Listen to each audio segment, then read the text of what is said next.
period, like I am a good mother, I trust my intents, I am capable of handling my challenges, I am taking care of myself. Some women after delivery, they will think everything completed. After expelling my baby, my work is completed. Not. She has to take care her baby. She has to leave her sleepless night. Always first 3 days, no, she can't sleep. Demand feeding. Whenever the baby cries, she has to feed the baby. Okay, so that all she has to accept herself. I am a good mother. I can take all care for myself and for the child. Next topic is visualization and visual focusing. So this is like guided imaginary. You have studied in your psychology, no? Like your psychology teacher may be trained. She will tell, close your eyes. You are in the seashore. You are walking on the seashore. You are seeing Rajnikant, or you are seeing Shah Rukh Khan. Deepika Padukone is dancing. You are also dancing. So like that, some imaginary is there. So pregnant mother, what we will tell? You go, she can visualize her baby.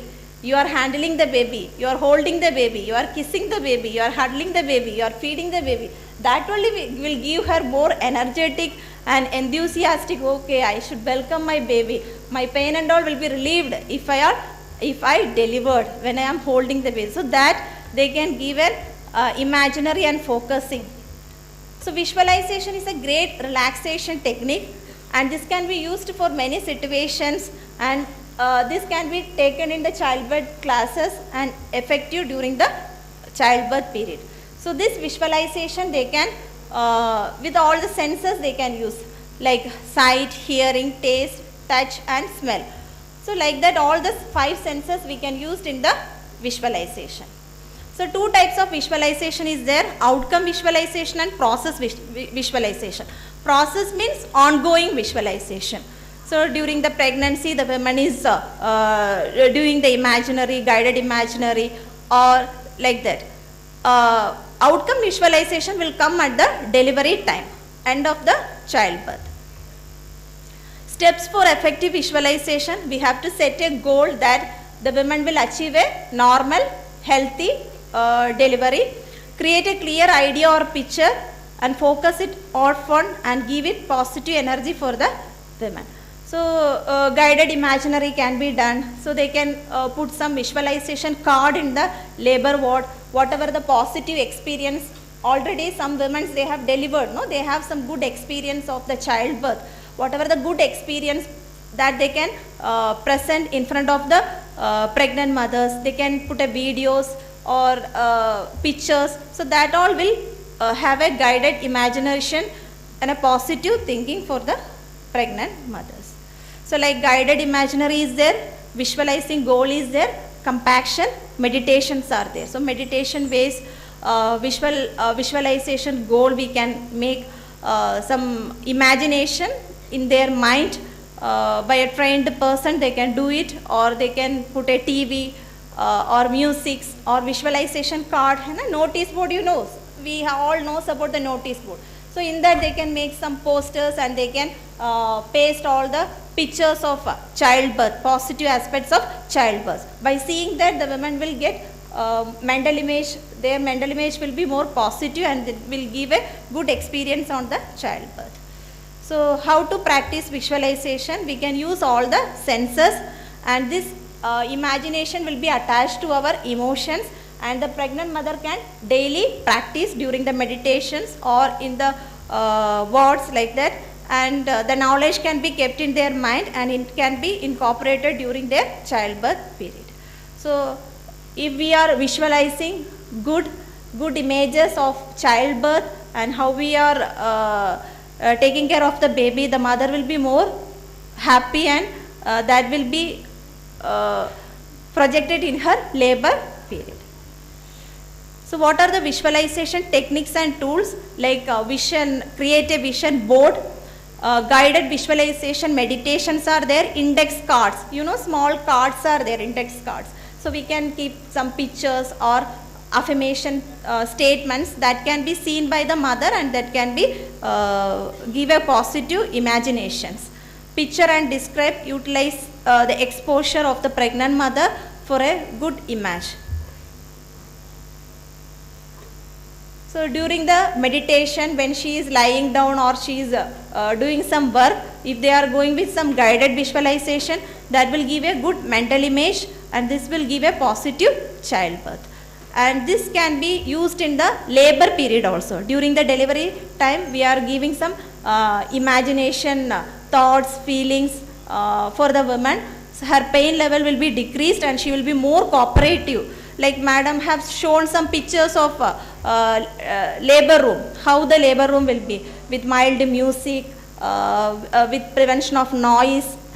So that all will give a soothing effect, and guided imaginary also will help to reduces the painless during the labor, and that can be practiced throughout the pregnancy, and they can incorporate it in first stage, second stage, and this can be give a positive childbirth. And we in our India will future will see more normal physiological childbirth. Thank you.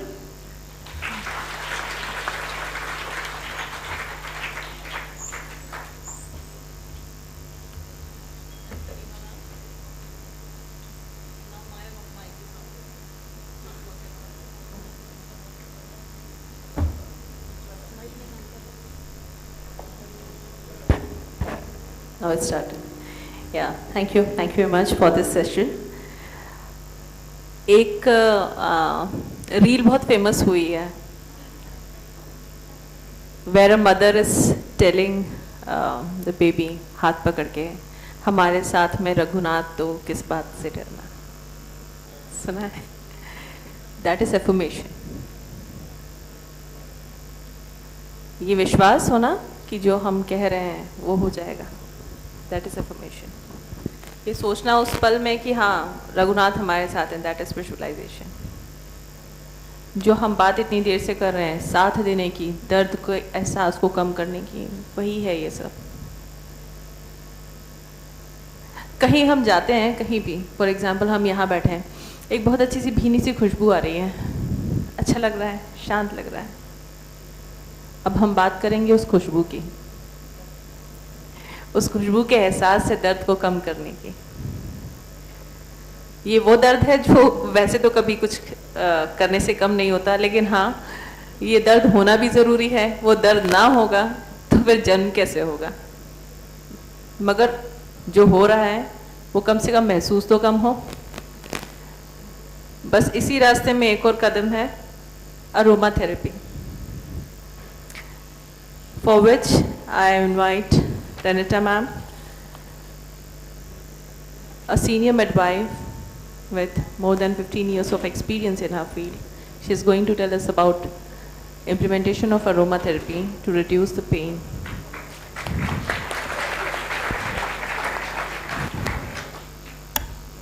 Good afternoon, everyone. How are you feeling? Good.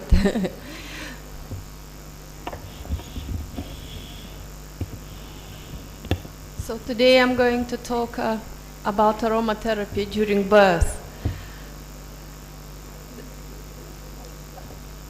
But first of all, I want to tell you how I came to this. It was very interesting, just very short presentation by one of the midwives who told us different ways of using aromatherapy during labor and birth, and she just passed a bottle of essential oils through us for, just to smell. And she was saying, okay, now you open this bottle, you smell this, and you will feel this way and this way. Then she passed another bottle through, and then she said, okay, now you will feel this way and this way. And then she passed another bottle, and but all the group were like very silent. And then she passed the essential oils of eucalyptus, and then suddenly everyone started chatting, like became so enlightened, and then she said, okay, see, beforehand I was telling you the effect of essential oils, but now you can feel it on yourself, the effect of it. It's relaxing, it's opening, and it gives you pleasure. Yeah, so this was like first experience of essential oils for myself. And then I had the course, I trained myself to become like more, to have more knowledge about essential oils, and I started using it during birth for my laboring mothers. And of course, the effect I was seeing was amazing, and this, inspired me to study more and more and to become a certified aromatherapist. Here you can see aroma lamp is going with some smells, which also is like orange and bergamot and eucalyptus, which helps to open your mind, which helps to be relaxed, which helps you to be opened.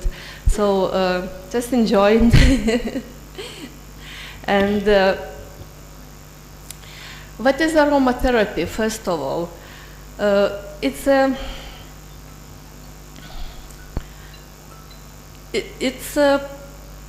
like when aroma does the impact on the body and the mind, and it helps to, it changes your perception of the world. But first of all, I want to say this disclaimer, which is very important when you start using aromatherapy in clinical settings, because it's not that simple thing, yes? Because aromatherapy, for aromatherapy we use essential oils, and essential oils, they are derived from the plants. They are the live constituents of the plants, of different parts of the plants. And they are very strong, they are very potent, and they have like 100 of chemical components, and that's important, to be knowledgeable about these chemical components before you start using this with your mother. So my disclaimer is essential oils during labor and birth process in clinical settings can be used only if it's in your scope of practice. So in India, there is no government recommendation yet to use it. It's not in the scope of practice. It can be used maybe in some private settings. And it can be used if you advise women to use it at home, but not in the clinical setting. So be very cautious about this, yes, before you start using it. Then you have to be trained by aromatherapist, and you have to have a clear protocol of a safe use of essential oils in your hospital. That is important because there are some side effects as well. If you use it wrongly, you can harm it, mother. Okay. So let me go a bit more, and just to explain that when you create the birthing environment, it's not only about this nice smell. Okay, so it's something nice smelling, so it helps to relax. No, actually, it's just a part of that environment you create for mother. It's with the dimmed lights, with the soft voices around, nice music, affirmations, all this together helps to create. And aromatherapy also is just a part of supporting this environment. Yeah, it's not, you can't rely just and lean only on aromatherapy. It does magic, but you can't think that, okay, I'm using aromatherapy and everything will be all right. It's just a part of it, yes? It's a complex, okay? So essential oils, relaxing and uterotonic effects and safe use approved by many researchers and published in the PubMed. So we have to use only those essential oils which already been tested and which are safe for pregnant women and which are safe for laboring women. Not all of the essential oils are safe, so be very, very careful. A little bit of history, that the aromatherapy as a science started in France 1920s, last century, and there were some scientists. The initiated was Mauritius Gettefosse, and he started it using for treatment, and then another doctor, they started using it as a therapy. And this is how this became like aroma and therapy. Beforehand, like in India, we know that it was used like for 10,000 of years, but it's not the same way and not the same derived essential oils, like we are using now. Because essential oil, which we are using now, they're derived by distilled way, distillation or cold expression. But for in aromatherapy, which was going around the countries in Norway, these aroma components derived different way, by different way.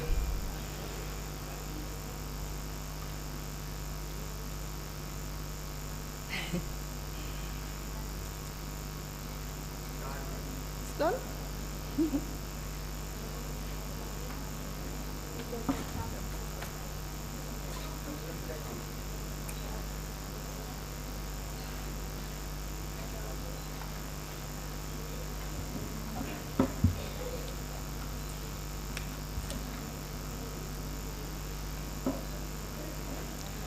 So there are some ways how you can apply essential oils to the mother, and the most easiest way is using aroma lamp.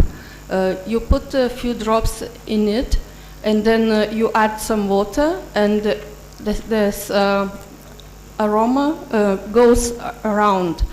But this method might not be good to use in the clinical settings, because the other peoples might not be willing to have this smell, or maybe they have some allergy to these aroma components. So that's why the preferred way is using only for the mother. So you can give her a drop into her palm, so she can rub it and then smell it from her hands, like this way. The other way is putting few drops on the cotton wool or the gauze, and then allowing mother to hold it closer to her. So then it will not go to everyone, it will be just directed to the mother. So how these essential oils reaches mother, and how they work. You can apply it on the skin, and this goes through the epidermis.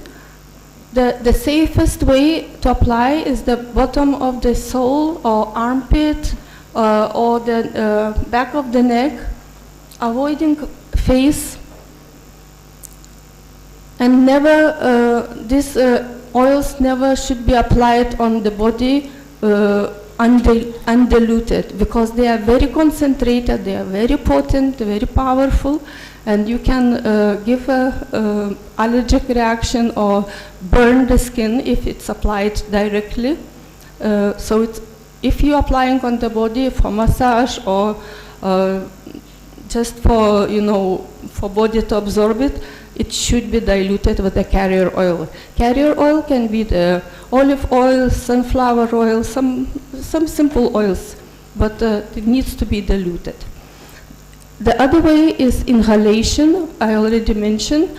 So there are different ways during this using this aroma lamp, or just directly inhaling from the cotton wool or from your hands. Never allow mother to use whole bottle and smell it from the bottle. It's not a safe way. How inhalation works, you know, women has actually everyone has this olfactory nerve, which goes, you know, the smell goes through the nose, reaches area in the nose which is 2.2 centimeters with the smell receptors, and then they connected to the olfactory bulb nerve, which passes through the impulse to the limbic brain. So limbic brain is the primitive brain, and this where all the feelings and well-being, pleasure and content is controlled. And the limbic system directly linked to the hypothalamus, which is responsible for emotional and memory-evoked reactions to smells. Here is another very important part. We are trying not to use you know, just one single essential oil. It's better to use combination of 2 or 3. So the smell, because this smell always triggers the memories. So we don't want some certain smell trigger mother's memory, and then maybe she had some bad memories with that smell. So for it not to smell, so it's better to use a synergy of 2-3 different oils. I already mentioned safe use is either massage, topical application, or inhalation, and just like if it's in the hands, so just 1 drop. If it's on cotton wool, 2-3 drops, not more than that. And if it's to be diluted in carrier oil, so 10 milliliters of carrier oil of sunflower or oil or coconut oil is very good also. Only 10 to 12 drops of essential oils to dilute it. Otherwise it will be too strong, so it should be like 1 to 2% only. So the higher concentration can give opposite effect. Like lavender is known for its sedative and relaxation effect, or clary sage is known as a uterotonic.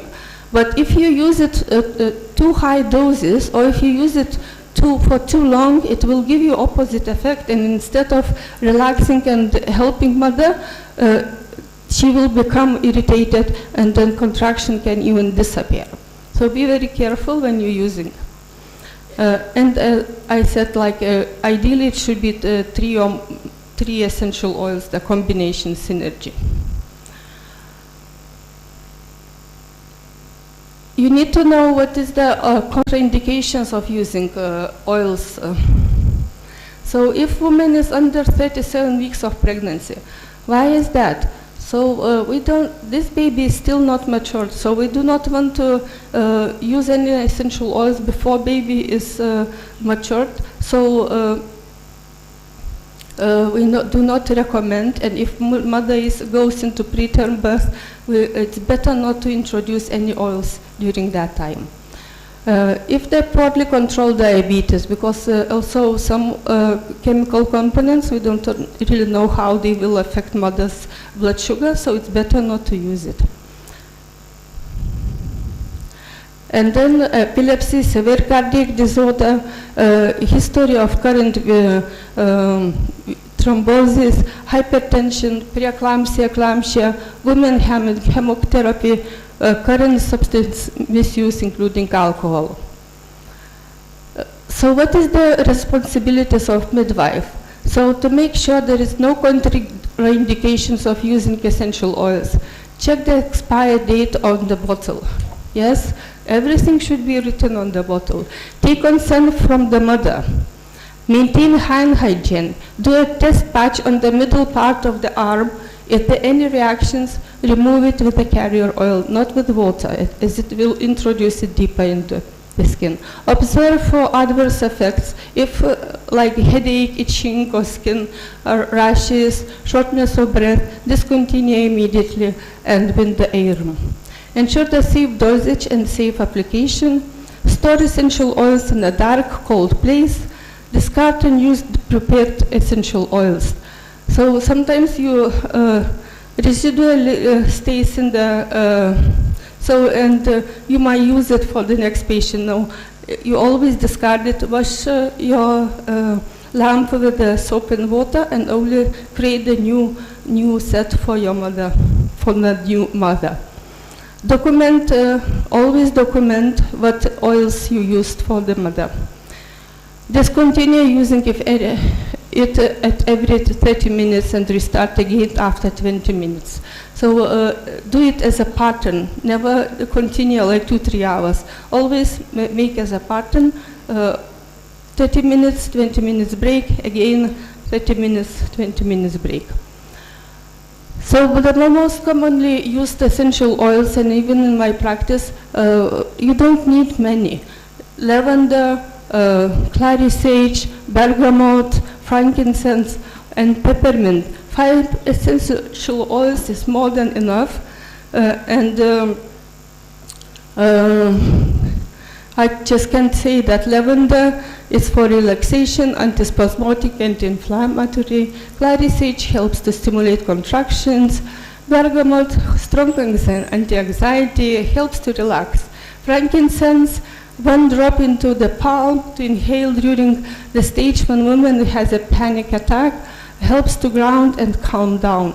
And normally this helps also midwife and her birthing companion to calm down. So we give a drop into each hand, they rub, inhale, and then oral atmosphere improves. Peppermint, I love this when women having really strong pains. So I put it on the like cotton wool, 2-3 drops, and then she inhales directly from it. That really strong cooling effect, I call it brain freezer. It's like completely switches off her, thinking mind, and this helps her to reduce pain. Here are some recipes what you can use, but I'm not going to go into the details because it's a lot to say, and it's not much time. And what are the contraindications? The clary sage, rose, and jasmine not to be used if mother had previous cesarean section, any 30 minutes after artificial or spontaneous rupture of membranes, not together with oxytocin or augmentation, if there is malpresentation, if there multiple pregnancy, or if there are any hyperstimulation, 5 to 6 contractions in 10 minutes. So this is the very important part, especially in India, because I could not find any good essential oil in India. I was trying to buy, but really they are all adulterated. The quality is not maintained, and just I found only one company, but I can't really advertise it, which really compiles all these requirements, what's supposed to be and how it's supposed to smell and what is the effect of essential oil. Because all the other ones, they are not good quality, and if you think that for 300-400 rupees you can buy a bottle of essential oils, this is a big mistake. They cost thousands of rupees and they are quite costly. If it's good quality, because you need like 50 pounds of rose petals to produce 1 bottle of essential oil. So if you think that you will buy for 1,000 rupees bottle of rose essential oil. This is the big mistake. Definitely it will not be poor, or it will be might be diluted or adulterated. So there are some precautions here. So never purchase it from Amazon. This is not a good place. Then there should be expiry date on the label, also country from where it was originated and manufactured method and the part of the plant. The bottle should be a dark glass blue or amber, not in a plastic. There should be a botanical name on it written on label. It should be clearly stated that it's essential oil, 100% certified organic, not diluted and not a fragrance. People, they bring me some bottles and say, oh, this is essential oil, but actually it's a fragrance. Fragrance is not essential oil, the chemical just constituents. And if you have a chance to smell it, should give you a sensation of full spectrum deep fragrance. It shouldn't leave any oil residue on your fingers and should evaporate quite quickly. And just to summarize, that essential oils are generally very safe, non-pharmacological method of supporting pregnancy, labor, and in postpartum period. Use of oils in labor can improve maternal satisfaction, reduce pain, stress, and anxiety. Normally, essential oils are well tolerated by laboring women. Less is more. Better to use less concentrated than too much. Care provider must be trained in a safe use of essential oils. She should be present at least 3 cases with an experienced trained aromatherapist before using aromatherapy on her own. Thank you.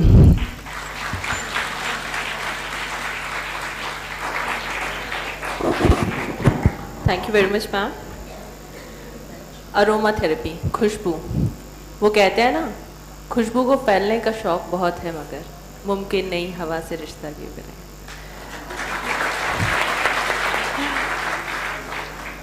बस ऐसी ही कुछ खुशबू फैलानी है.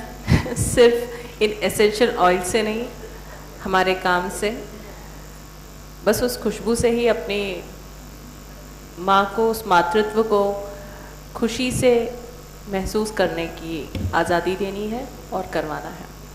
ज़्यादा खुशबू की बात नहीं करते हैं, क्योंकि अब खुशबू दाल के तड़के की और उस इलायची की आने शुरू हो गई है. And then we can proceed for lunch. After this lunch will continue. Over to you.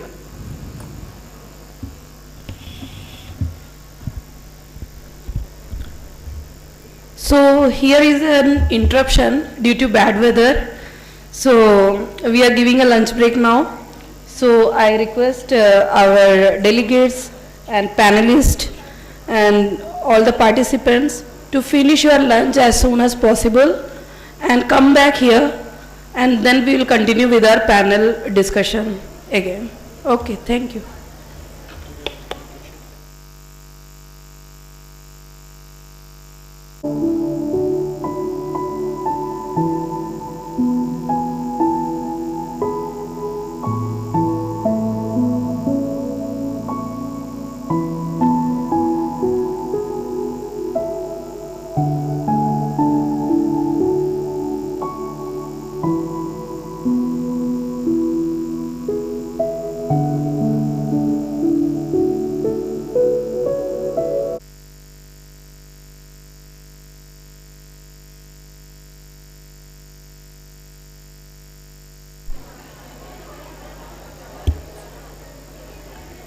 So, it's not working. It's not working.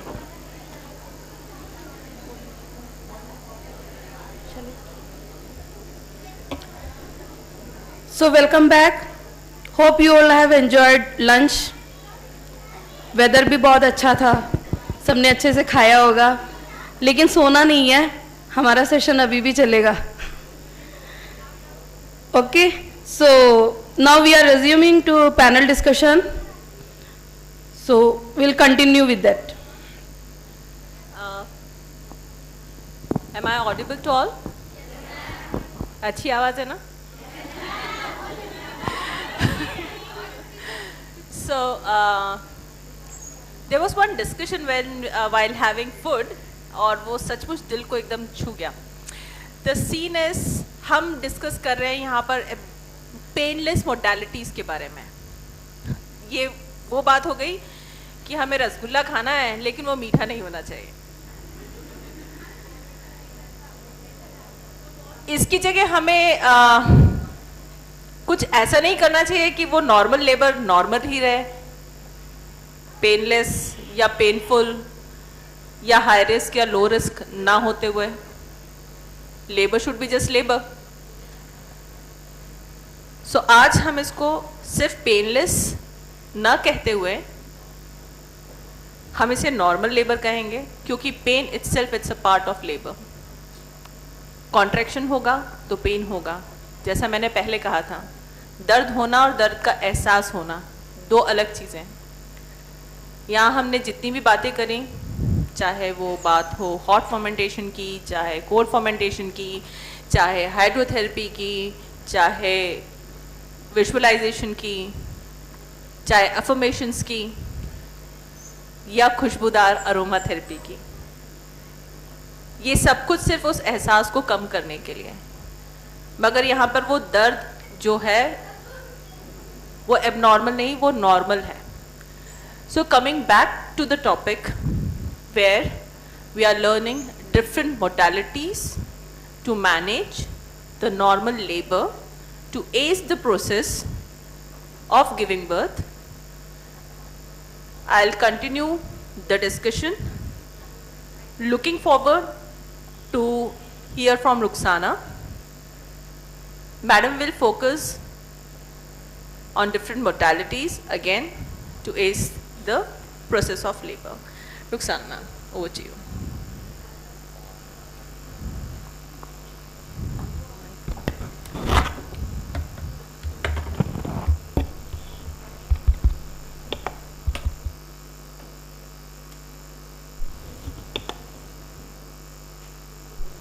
You can take this mic or else come on. Okay.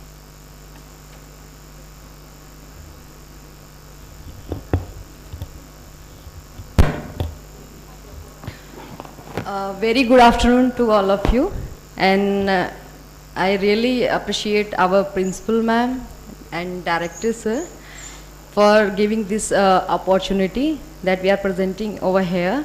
And thank you to all participants, our students, teachers for being a part of this conference.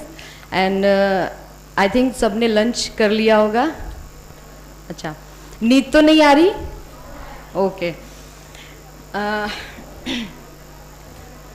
अभी यहाँ पे सब discussion हो रहा है painless modalities for normal deliveries. यहाँ पे कि हम कैसे मदर्स को पेन तो एक सेल्फ जैसा मैम ने बोला कि पेन तो होना है, बट उसको कैसे कम किया जा सकता है in the by giving different type of massages, aroma therapies, hydrotherapies, hot fermentations.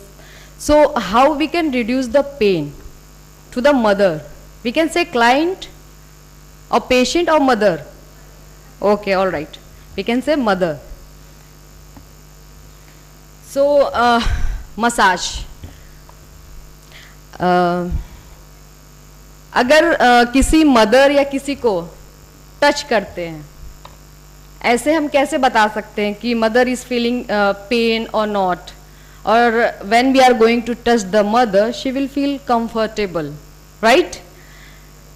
So purposeful massage of the hand or other parts of the body also communicates caring. Massage takes the form of light or firm stroking, vibration, deep circular pressure. Stroking or rubbing the neck, shoulders, back, thighs, feet or hands in a effective pain relievers. Okay, अगर आपको pen हो रहा है, हाथ पे हो या फिर पैर में हो या फिर बैक हो, हम मसाज करते हैं तो कैसा फील होता है? अच्छा लगता है, फिर हमें रिलैक्सेशन होता है, हमें अच्छा लगता है, फिर उस चीज़ को हम फील करते हैं, ठीक है? तो ये एक तो डाइवर्ट करता है पेन से, और हमें रिलैक्सेशन रिलैक्स फील करता है. Here, receptors in the brain receive the sensation of pleasure from the massage, blocking reception of the painful stimuli of labor. ठीक है, जब भी हम किसी पेशेंट को मदर को टच करते हैं, मसाज देते हैं, ये स्ट्रोकिंग भी हो सकता है, रबिंग भी हो सकता है, हिप स्क्वीजिंग भी कर सकते हैं, और व्हाट इज दैट, शोल्डर, इसमें हम शोल्डर मसाज कर सकते हैं, नेक मसाज कर सकते हैं, बैक मसाज कर सकते हैं. So mother will feel comfortable and it will relieve pain. Here the supportive researches are there. Here the link is shared. Effectiveness of back massage in the first stage of labor pain among pregnant women. Link is here. In January 2020, published by European Journal of Translation and Clinical Medicine. Here the conclusion, what the thesis says, pain in the labor is nearly universal experience of childbearing women. Labor pain is a challenging issue for nurses designing intervention protocols. Back massage has a significant effect in reducing pain during the labor pain among pregnant women. This is proven by this thesis says when we are giving the back massage to the pregnant mother, she will feel relaxed and reduce pain. Second thesis, effectiveness of back massage on pain relief during first stage of labor in primary mother admitted at a tertiary care center. I have shared link below. What this thesis says, our study proved that back massage was effective in reducing pain during the first stage of labor, primary para mothers in comparison to those who were subjected to routine care. Second one, first we are doing massage and second is acupressure during labor. This is applying physical pressure to a specific point on the body is known as acupressure. Did you get my point? लग रहा सब सो रहे हैं. Okay. This may help induce labor by affecting your nervous system and muscles. ठीक है, इसमें क्या है कि एक पर्टिकुलर प्लेस पे हम प्रेशर्स अप्लाई करते हैं and this is done by specialist. Okay, so in this we can induce labour by affecting your nervous system and muscles. Here we can say labour is going on, we can induce the labour but we are blocking, we are inducing affecting your nervous system. We can see here. Is it visible? Okay.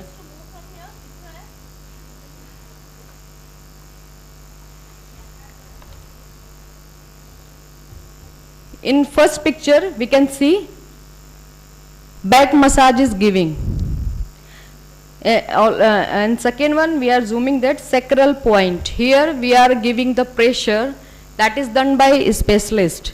We can give over here and mother will feel relaxed. She will feel relaxed when we are giving the pressure over there. And there is some pressure point where we can give the pressure to relieve pain. We can see in third picture, first one, that leg. Here we can give pressure to relieve pain. Second one we can give on our palm here, so mother will relieve pain. And third one we can see sacral area, we are giving pressure. And we can see in the fourth picture in toes we are giving the pressure to relieve the pain. And how to induce labor with acupressure? Here we are inducing the labor. Acupressure, here in first picture we can see they are giving the pressure in particular point, so the labor will induce. Second, we are giving on palm, and third, we are giving in the heel, and then again fourth, it's not visible clearly, and fourth we can see in the feet of finger.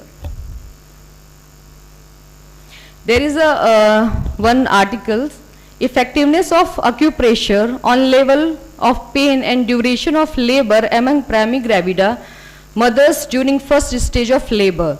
Here what this article says, it was determined that spinal point 6 acupressure was effective in reducing pain and duration of labor. So this is that. Here, first picture we can see. We are talking about this first in last one, this leg one. And third is food and fluid during labor. I think you might heard about most of staff doing, they are not allowed to eat or drink during labor. सुना है ना? क्यों? क्योंकि बार बार वो washroom जाएगी, बार बार जो staff है उनको प्रॉब्लम होगी, है, बट हमको ड्यूरिंग लेबर देना है, क्योंकि मदर अगर डिहाइड्रेट हो जाएगी देन वो जो एनर्जी हमें देना है, मदर को लगाना है ड्यूरिंग लेबर, वो नहीं प्रॉपर हो पाएगा. So we have to maintain nutrition, we have to maintain mother's nutrition level. So beverage, mother should stay well hydrated while laboring. Laboring women may have clear liquid such as water, juice, broth, ice and Popeye. Here the thesis says, effect of food intake during labor on obstetric outcome. Link is given below. We can say what it says. Conclusion, consumption of light diet during labor did not influence obstetric or the neonatal outcome in the participates, nor did it increase the incidence of vomiting. Women who are allowed to eat in labor have similar length of labor and operative delivery rates to those allowed water only. We have to allow mother to drink during labor, so she will maintain their hydration and not feeling exhausted. Next is restricting oral fluid and food intake during labor. Why they are restricting? Link is given below. Author conclusions, since the evidence shows no benefits or harm, there is no justification for the restriction of fluid and foods in labor for women at low risk of complications. Thesis says we have to not restrict the woman to drink or eat during labor. We have to allow the woman to drink or eat during labor, so that the woman is not feel exhausted, not feel dehydrated. We have to allow the mother to drink plenty of water, juice. We can offer the mother. There is no evidence to support restrictions in the group of women. That's why we are saying we have to allow the mother to drink or drink during the labor. We can allow the mother to drink sips of water, juice, what is that? Coffee, not coffee, tea, whatever she want, we have to allow the mother. And also we have to allow the birth companion during the labor, and we have to teach. That's why we have to allow the birth companion from the antenatal period. So it will help in mother to keep informed about all the processes going on. So this is all about the massages and acupressure and the food and fluid during labor pain. Thank you.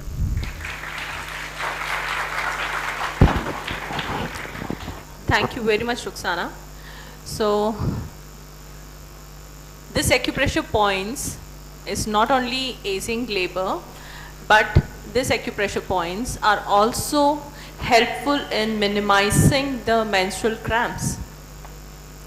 So, are you aware about these points? So, first point is this. अंगूठा और index finger के बीच में, right? अब आपको करना क्या है इसमें, what you have to do is, इसको यहाँ प्रेशराइज करके you have to massage it. ये मसाज हम क्यों करते हैं?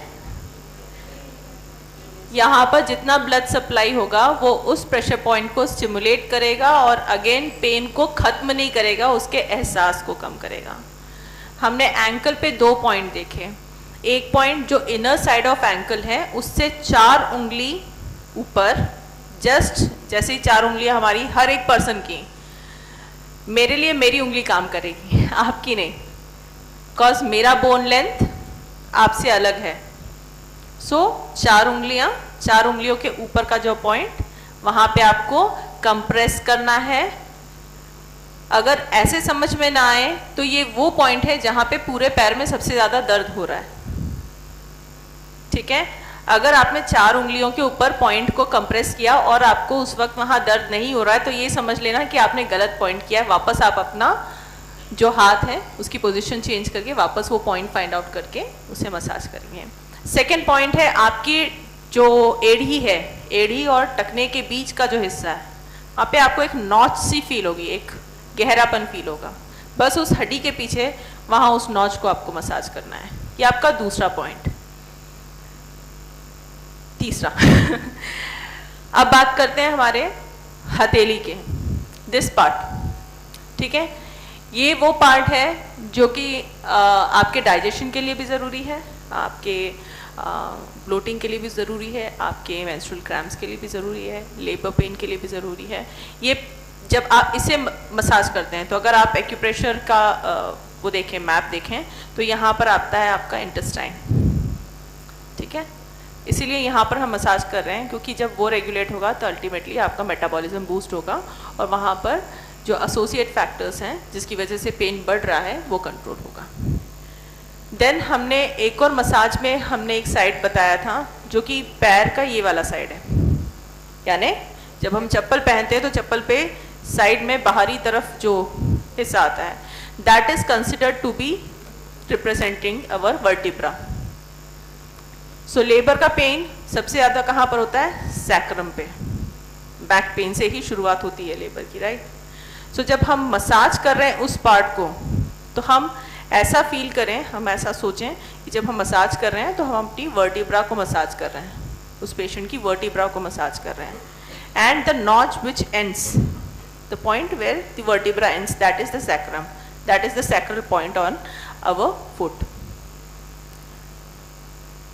सो जितनी भी चीज़ें हमने अभी यहाँ डिस्कस करी, ये सब कुछ उस प्रोसेस को आसान करने के लिए है। हम यहाँ आज सब इकट्ठे हुए हैं, इतना जो 2 दिन से 3 दिन से डिस्कशन हो रहा है, we are just celebrating the motherhood. ये सिर्फ और सिर्फ मातृत्व का आघोषण है। किसी ने बहुत अच्छा कहा है, when we were doing this breastfeeding week celebration and all, so यहाँ पर अब ये पॉइंट आ गया है कि अब हमको ये डे सेलिब्रेट करना पड़ रहा है कि ब्रेस्ट फीडिंग को वर्किंग मदर्स के लिए हम इजी बनाएं। Such a pity, we nurses are the one जिनको सबसे पहले अपने बच्चे को वीन ऑफ करना पड़ता है, because we can not carry our baby to the hospitals, right? अगर हमें वीन ऑफ करना ही है, why not go for expressing out the breast milk? Why not go for storage of the breast milk? Why not go for the banking of the breast milk? इन्हीं modalities को तो हमें और ज़्यादा improve करना है और ज़्यादा इसके बारे में सबको जागरूक बनाना है। दवाइयाँ देने से बेहतर ये नहीं है कि हम अपने बच्चों को वैक्सीनाइज करें, उन्हें वैक्सीनेशन दें। किस फॉर्म में? By giving the colostrum, by giving the breastfeed. Why should we introduce all the microbes which are not good for the baby in the form of bottle feeding or any form of formula feeding? वहाँ उस फॉर्मूले की दिक्कत नहीं है, जिस तरह से हम उसे बना के दे रहे हैं दिक्कत वहाँ पर है। ये किसने सिखाया है प्लास्टिक की बोतल को बॉईल करना? ये किसने ज्ञान दिया? आपने एक बार उसमें गर्म पानी ही डाल दिया तो आपने कितने सारे माइक्रो प्लास्टिक मॉलिक्यूल्स उसमें छोड़ दिए हैं। इस कंसेप्ट को कौन दूर करेगा, ये कौन समझाएगा? और क्या वो प्लास्टिक की बोतल माँ को रिप्लेस कर सकती है? कर रही है। मगर क्या सभी तरह से रिप्लेस कर सकती है? हमें पता है नहीं कर सकती, तो हम क्यों नहीं दूसरों को सिखाएं?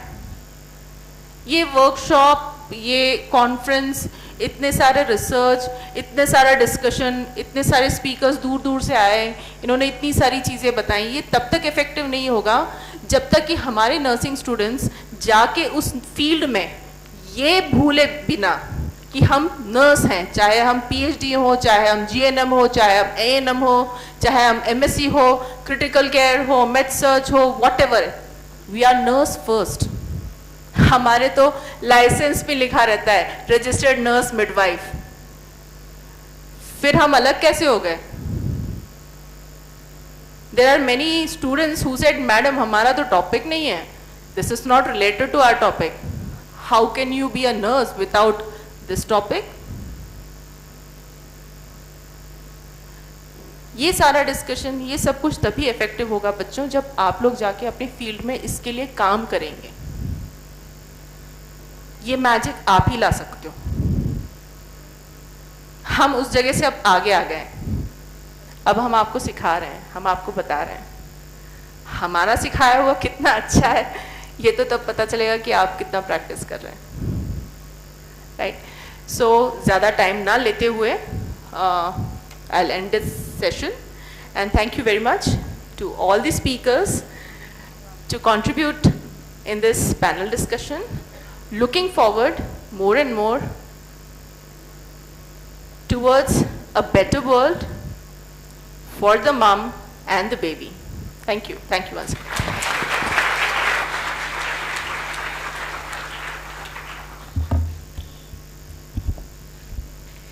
Thank you very much to our moderator, Dr. Neeta Rajesh Bhide ma'am, and our panelist, Ms. Renuka GB ma'am, Nima Bhaskar ma'am, Renata ma'am, and Ruxana ma'am.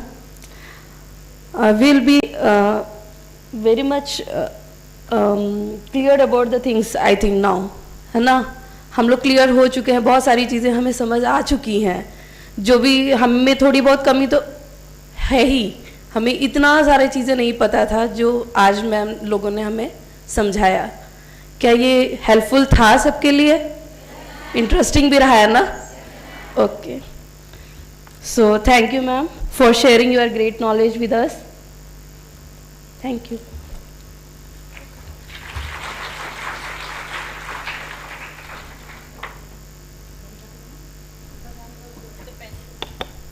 Sir, Professor, Center of Physiotherapy and Rehabilitation Sciences, Jamia Millia University, New Delhi, to present his session on kinesiotaping in dysmenorrhea. Sir, please.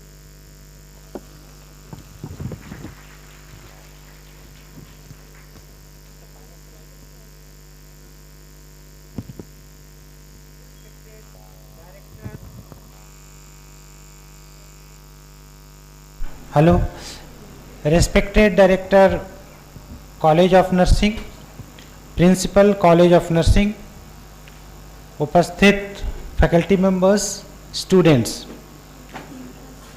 I have started my journey from this institute in 2000 as a lecturer, and that time this institute was as a farming place, mean that time यहाँ पे खेती होता था। So उस समय से मेरा यहाँ से जुड़ाव है, और आज लेक्चरर यहाँ से स्टार्ट करने के बाद मैं इस समय professor Jamia Millia university, central university new Delhi में हूँ। और ये 3 दिन का जो वर्कशॉप आपका चल रहा है, इसको सुनकर मैं बहुत उत्साहित हूँ कि आप लोग को इस तरह का workshop Baba institute of nursing में शुरू है। हमारे समय में यहाँ शुरुआत हुआ था, सबसे पहले जो वर्कशॉप इस तरीके का उसका नाम एकेडिमा रखा गया था, आई थिंक मैडम, एकेडिमा रखा गया था. So that time I was started in the form of academia, and today it's converted into international workshop or conference. That's good, for wonderful for this institute. So today topic is effect of kinesiotaping in dysmenorrhea, and basically this is a research paper. I have done a research work on kinesiotaping in our university. I am as a principal investigator for this research work, and this research work funded by the university itself, along with the one gynecologist professor at university. So next slide करिएगा जरा, ये अच्छा दे दीजिए.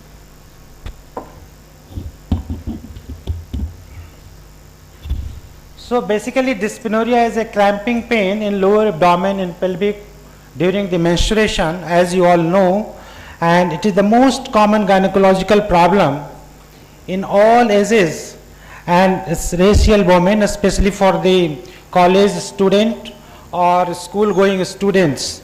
So it is a basically very painful condition, and in this painful condition it is observed that about 1/3 of the women experience as a moderate to severe pain in their lifetime. Approximately total 90% of the women suffering from this kind of pain, and among that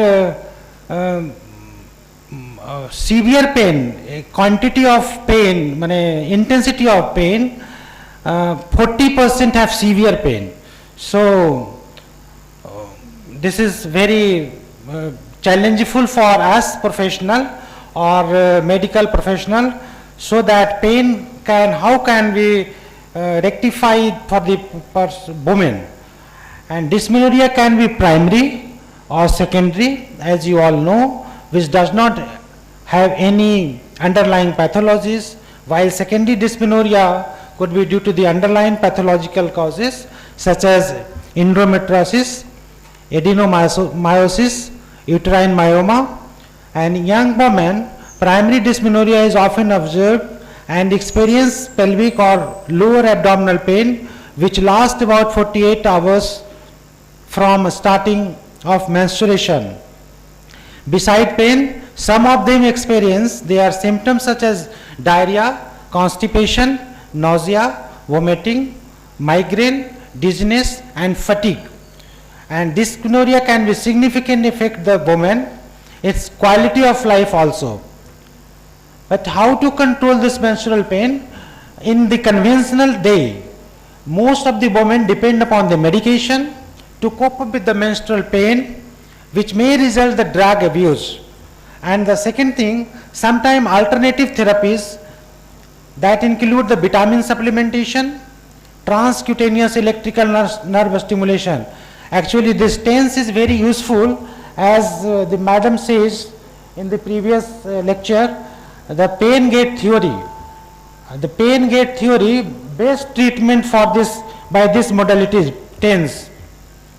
And acupressure, massage therapy, and exercises. However, result of these therapies were short acting and time consuming. But by this kinesiotaping is a technique that is based on the body own natural healing process and used for elevating pain in any region. So this study focuses on such taping technique which is both cost effective, time effective in managing menstrual pain easily and conventionally, rather than the use of the medication and other therapies. So basically this study was approved by the Institutional Ethics Committee as the research protocol, and this research is also registered in CTRI registration. And how to enroll this and recruitment of the subject? This study was conducted at the Department of Obstetrics and Gynecology in association with the Department of Physiotherapy, and this is a single blind randomized controlled trial. Total of 115 subjects were taken. The from the OBG outpatient department, where screened out the 66 subjects were satisfying inclusion criteria and rest of them were excluded. So in group A, that is control group matlab medication group, and the group B is experimental group, in which we have applied the taping. So this is nutshell of the subject allocation. So in one group, that is medication group, 32 subjects were completed the study, and taping group 34 subjects completed their study. So intervention, female of age group 18 to 30 years, that is nali gravida, and patient willing to participate with the confirmed diagnosis of primary dysmenorrhea, conscious and coherent, and having regular menstrual bleeding are included in this study. In group A, single day dose of pain relieving medication containing diclomine and mefenamic acid administered 3 times a day for 4 days. And in group B, kinesiotaping is applied for 3 days, satisfying for the day. So technique is basically the subject is made to be supine lying on the treatment couch with the proper screening for privacy, and kinesiotape is applied to the abdominal and lumbar area. A piece of kinesiotape, this is basically kinesiotape, 5 centimeter in width and 8 centimeter long, is applied below the umbilicus and stretched down to the pelvic line, to the pubic line, where the pubic hair begins, and another piece of tape 5 centimeter in width and 10 centimeter in length is applied horizontally to make a cross shape with the first one with the minimal stretch. Then patient is made prone. A tape width 5 centimeter and length is 6 centimeter applied horizontally on the spinous process of L5 lumbar vertebra. So during the study, basically in both group, age of menarche, duration of menstruation, and number of sanitary napkins, weight, height, body mass index, blood pressure systolic, blood pressure diastolic, all bear in similar for both the groups, and the result were their study improvement in both group in pain and functional independence, but experimental group demonstrated higher GPS score which compared to the control group. Control group मतलब medicine वाला group. However, the result are not statistically significant, माने बहुत ज़्यादा difference तो नहीं आया, लेकिन कुछ अच्छा हुआ rather than the medicine वाले group से after application of this kinesiotaping. So this is basically, in this study we analyzed the effect of kinesiotaping on dysmenorrhea in nulli gravida women. When compared to the medication, both groups showed significant improvement in terms of pain and functional independence, which was assessed by GPS scale. GPS scale में basically 33 total scores होते हैं, 100 marks का होता है ये. So in comparison of drug, taping is cost effective. In the net cost per session is lower in taping technique, and hence it is economical also. Kinesiotaping is a non-chemical tape that stimulates the electromagnetic energies of the bodies, which heals naturally and maximizes the natural body healing mechanism. From the previous researches, it is understood that tapping promotes relaxation of the muscle, increases lymphatic and vascular flow, and reduces pain. So kinesiotape includes constant relaxation and contraction of the muscles by stimulating the cutaneous receptors and thus elevating the pain, which can be explained by neurofacilitation effect, where there is a constant relation between cutaneous afferent stimulation and motor unit firing. Kinesiotaping also elevates pain by stimulating tactile fibers in the skin through the pain gate mechanism. The tape applied at the lower abdomen stimulates the tactile fiber, which could inhibit the pain sensitizing action and prostaglandins of this spinal cord. So, conclusion of this study, from the result attained, the study concludes that the kinesiotaping elevates pain due to the primary dysmenorrhea and improves functional independence.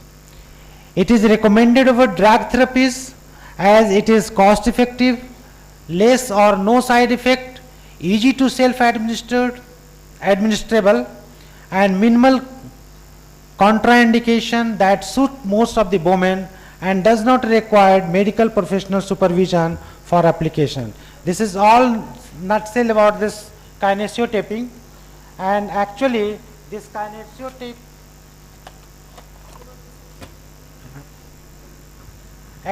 kinesiotape is basically approximately 300 cost, and through this kinesiotape you can apply 10 times, means 10 months. In 1 month 3 times, 1 day करके 3 बार लगाना पड़ेगा, और very much effective of this tape also. So anyone can take practical. Actually during the research work my student was applying on this tape. I am only the principal investigator that time. If anyone can apply, you can take and make practical also. कोई करना चाहते हैं?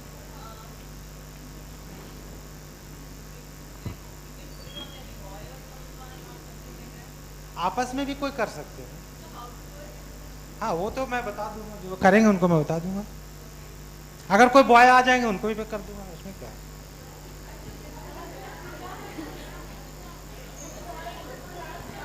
या नहीं करना है तो कोई नहीं, बाद में आप लोग कर दीजिए।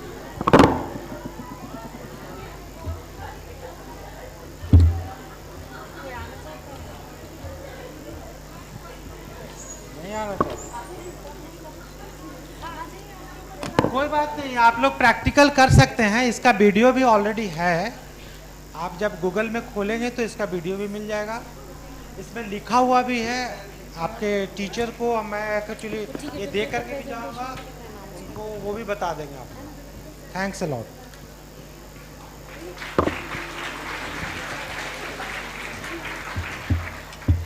Thank you, sir. Thank you so much for imparting your knowledge with us.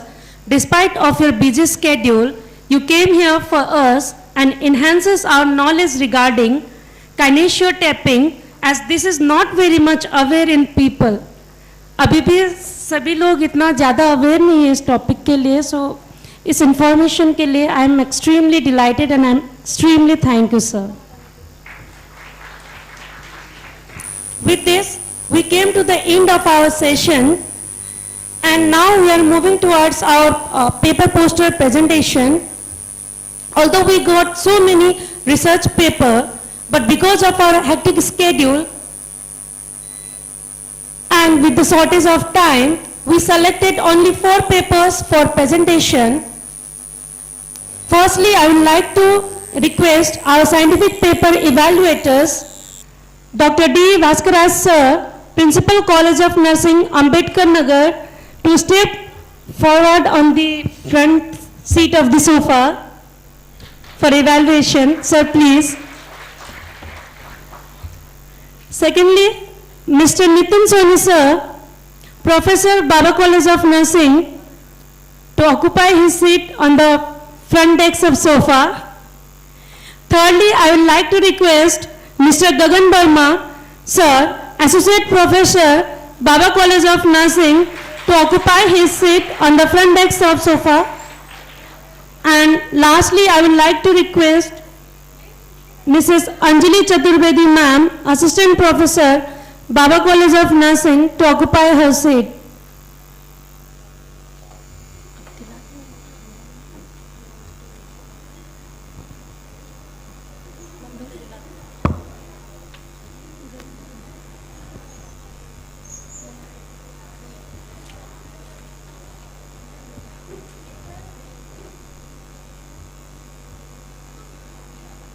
Dr. Suraj sir has to leave, so I would like to request our principal, Professor Dr. Archana Chauhan ma'am, to present sir a memento and certificate. Sir and ma'am, please.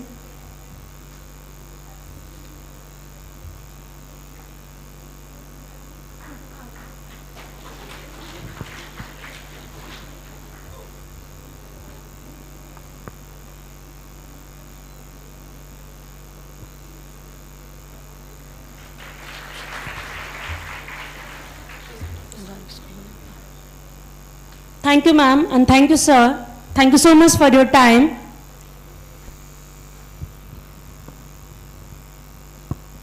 So moving forward,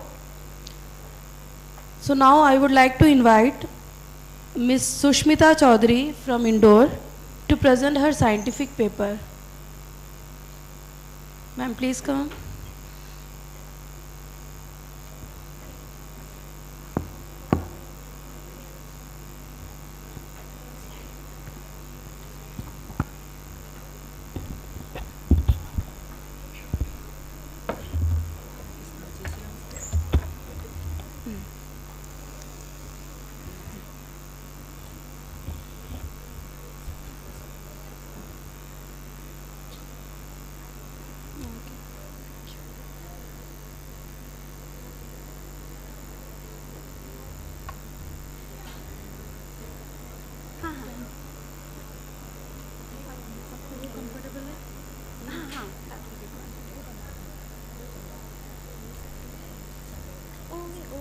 No issues.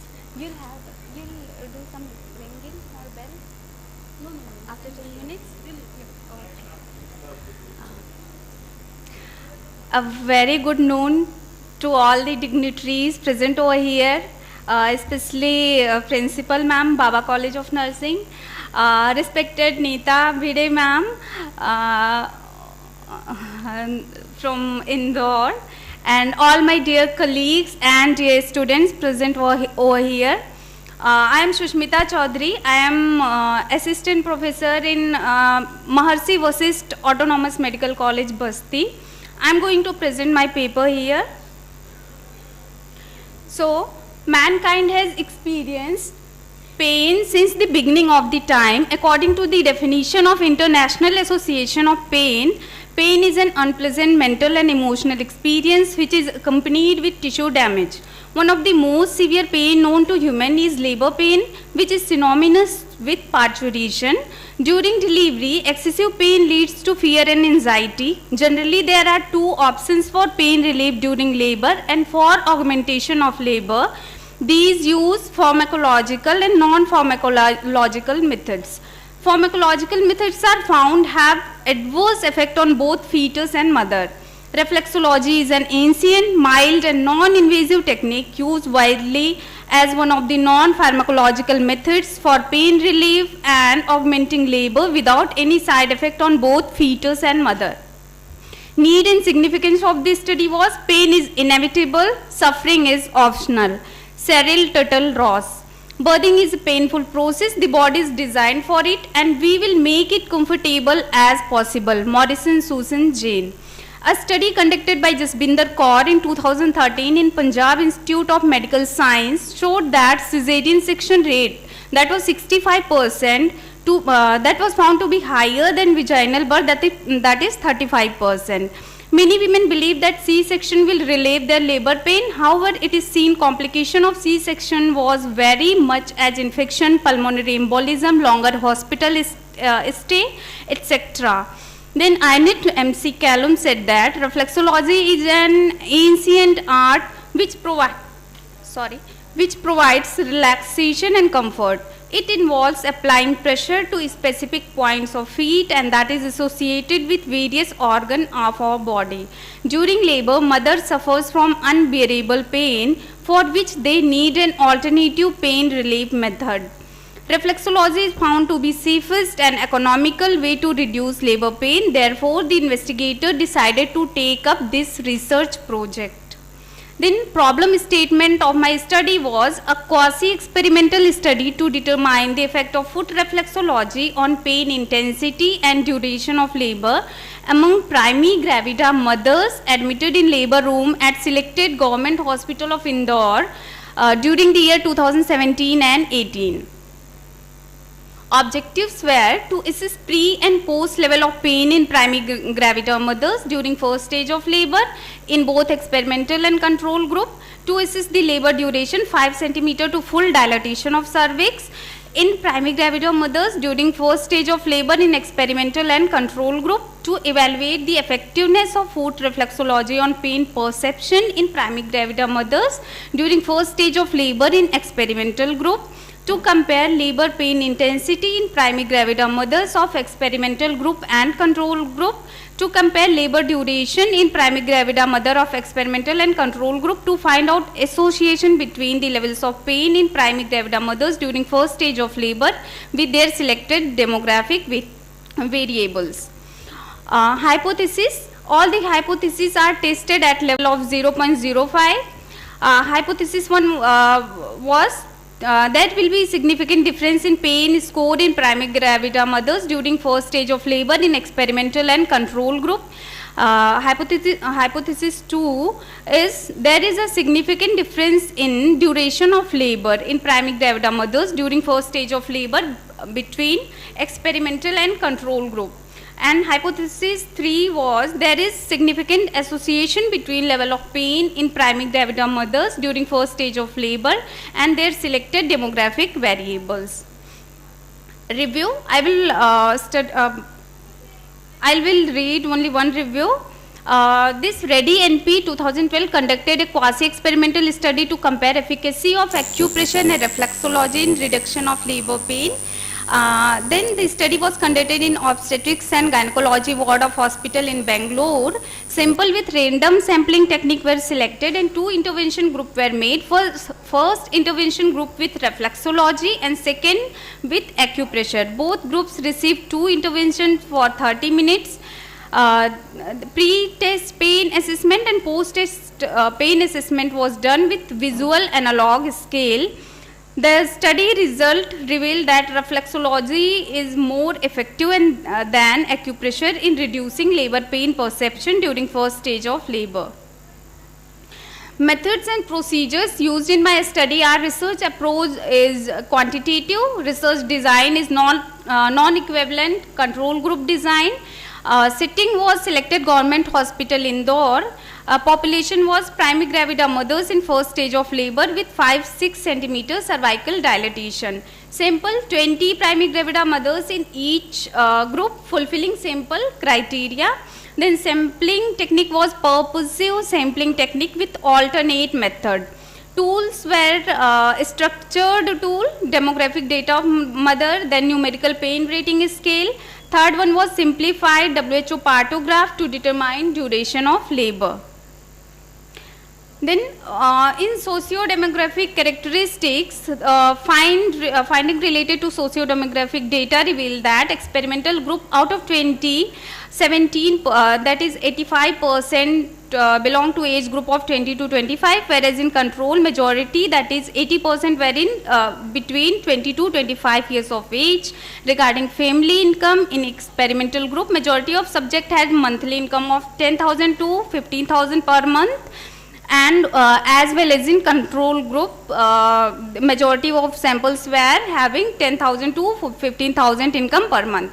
Then educational status in both the group, that was nearly same, that is 20 sample, 50% had primary education. In control group also 9%, 9, that is 45% have primary education.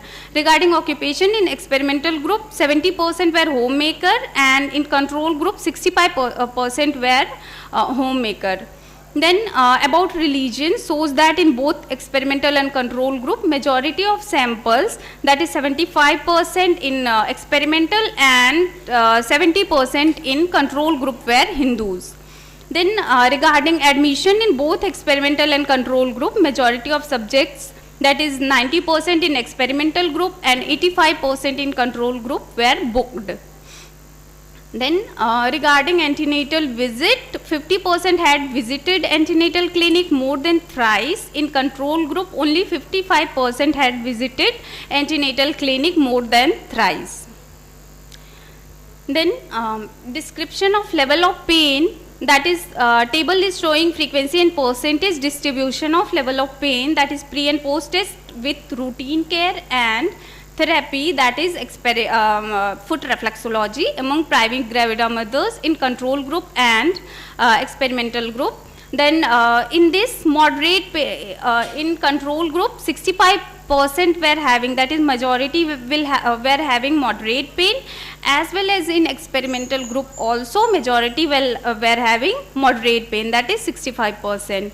Then after 0 hour of this therapy given by me, 20% were having moderate pain, whereas 80% were having severe pain in control group. But in experimental group, moderate pain, that is 55% were having moderate pain and 55% were having severe pain.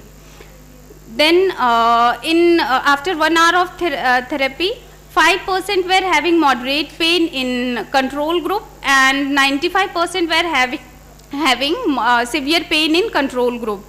Then in experimental group 30% were having moderate pain and 70% were having severe pain.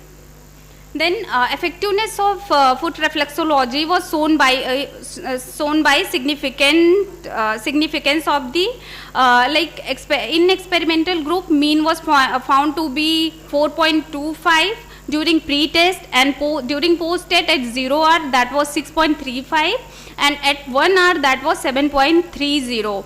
Then standard deviation was calculated, that was 1.68, 1.23 and 1.45 respectively. Then table value was seen at degree of freedom 19.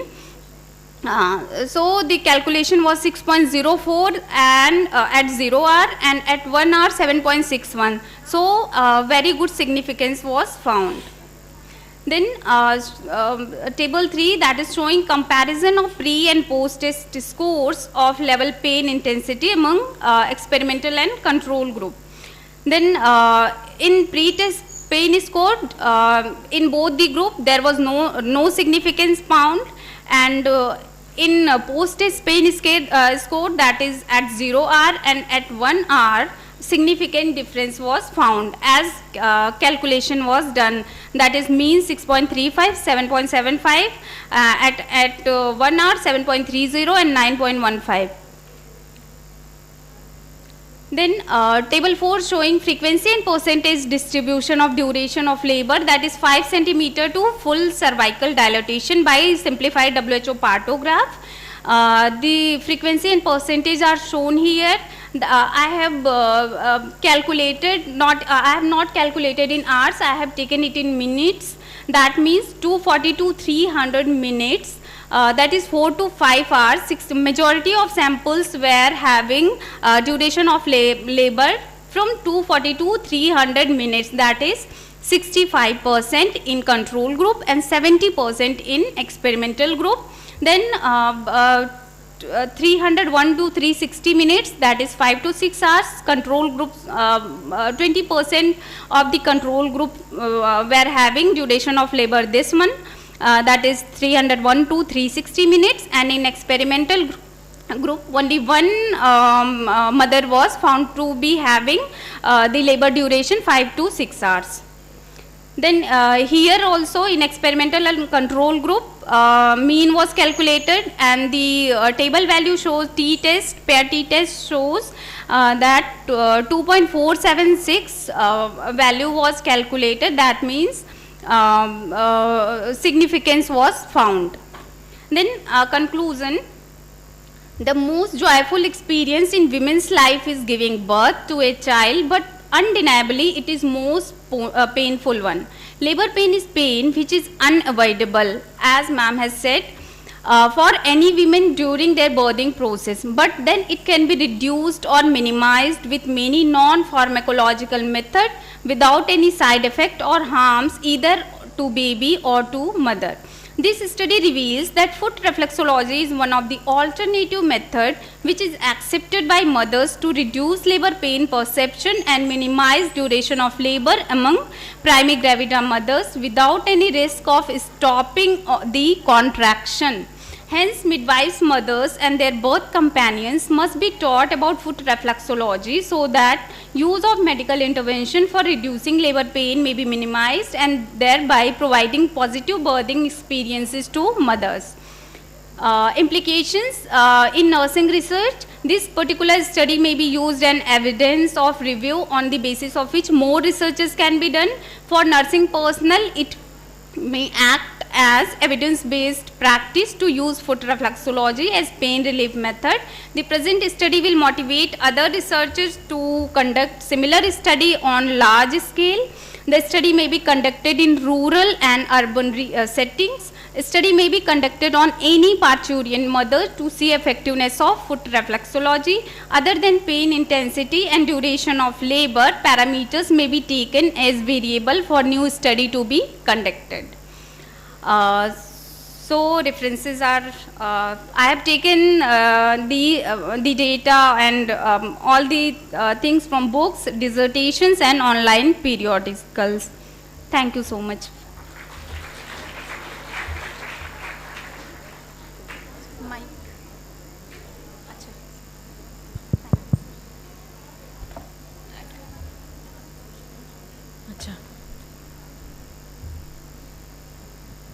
Good afternoon, Ananda.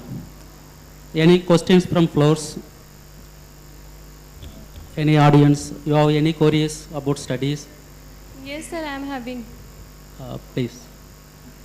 Ma'am, this side. Yes. I just want to know about the pilot study. Means in your pilot study, you have taken how many number of sample? 10 samples I have taken, 5 for control and 5 for experimental. Because your ये sample size जो है आपका मुझे लग रहा है काफ़ी small है.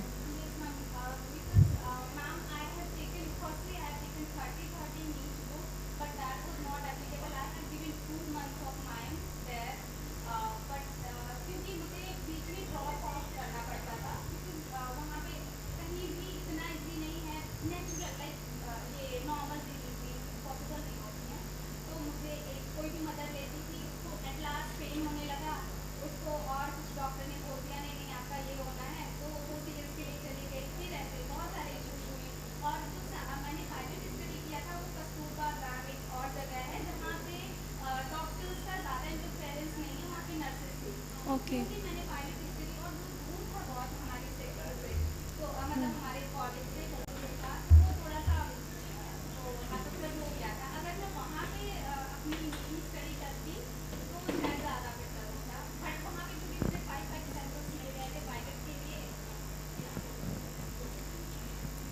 ओके तो आपने जब पायलट स्टडी अपनी की थी 5 सैम्पल्स पे जो आपने बताया, like 5 for experimental group and 5 for control group, तो उस टाइम आपका जो पायलट स्टडी थी वो रिलायबल थी क्या? कितना आई थी reliability? What was that?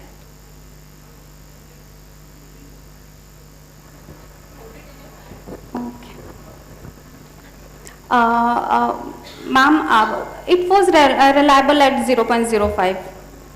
105. 0.05.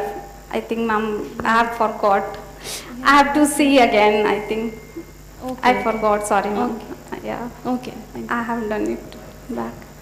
First thing, it's good that you have done this study, because ultimately you have done a favor to the mother, helping her for her normal delivery.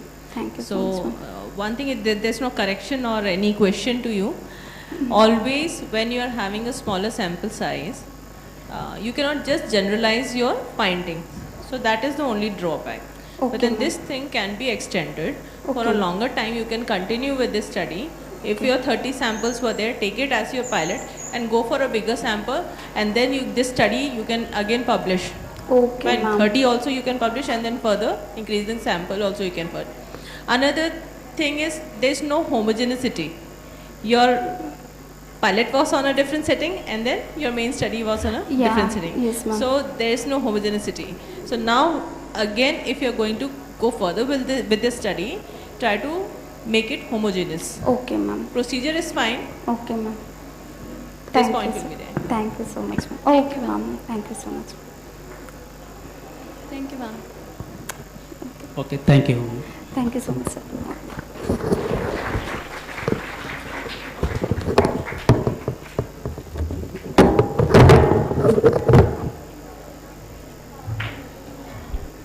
Thank you, ma'am.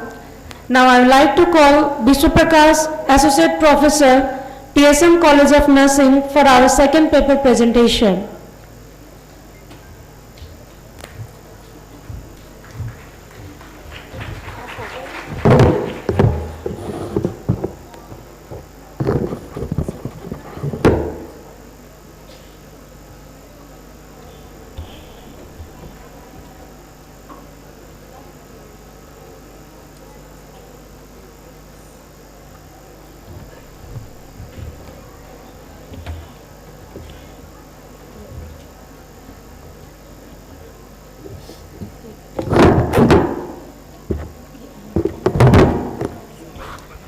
Good afternoon, respected dignitaries and delegates over present here, and thanks for giving this opportunity for presenting my research paper in international conference.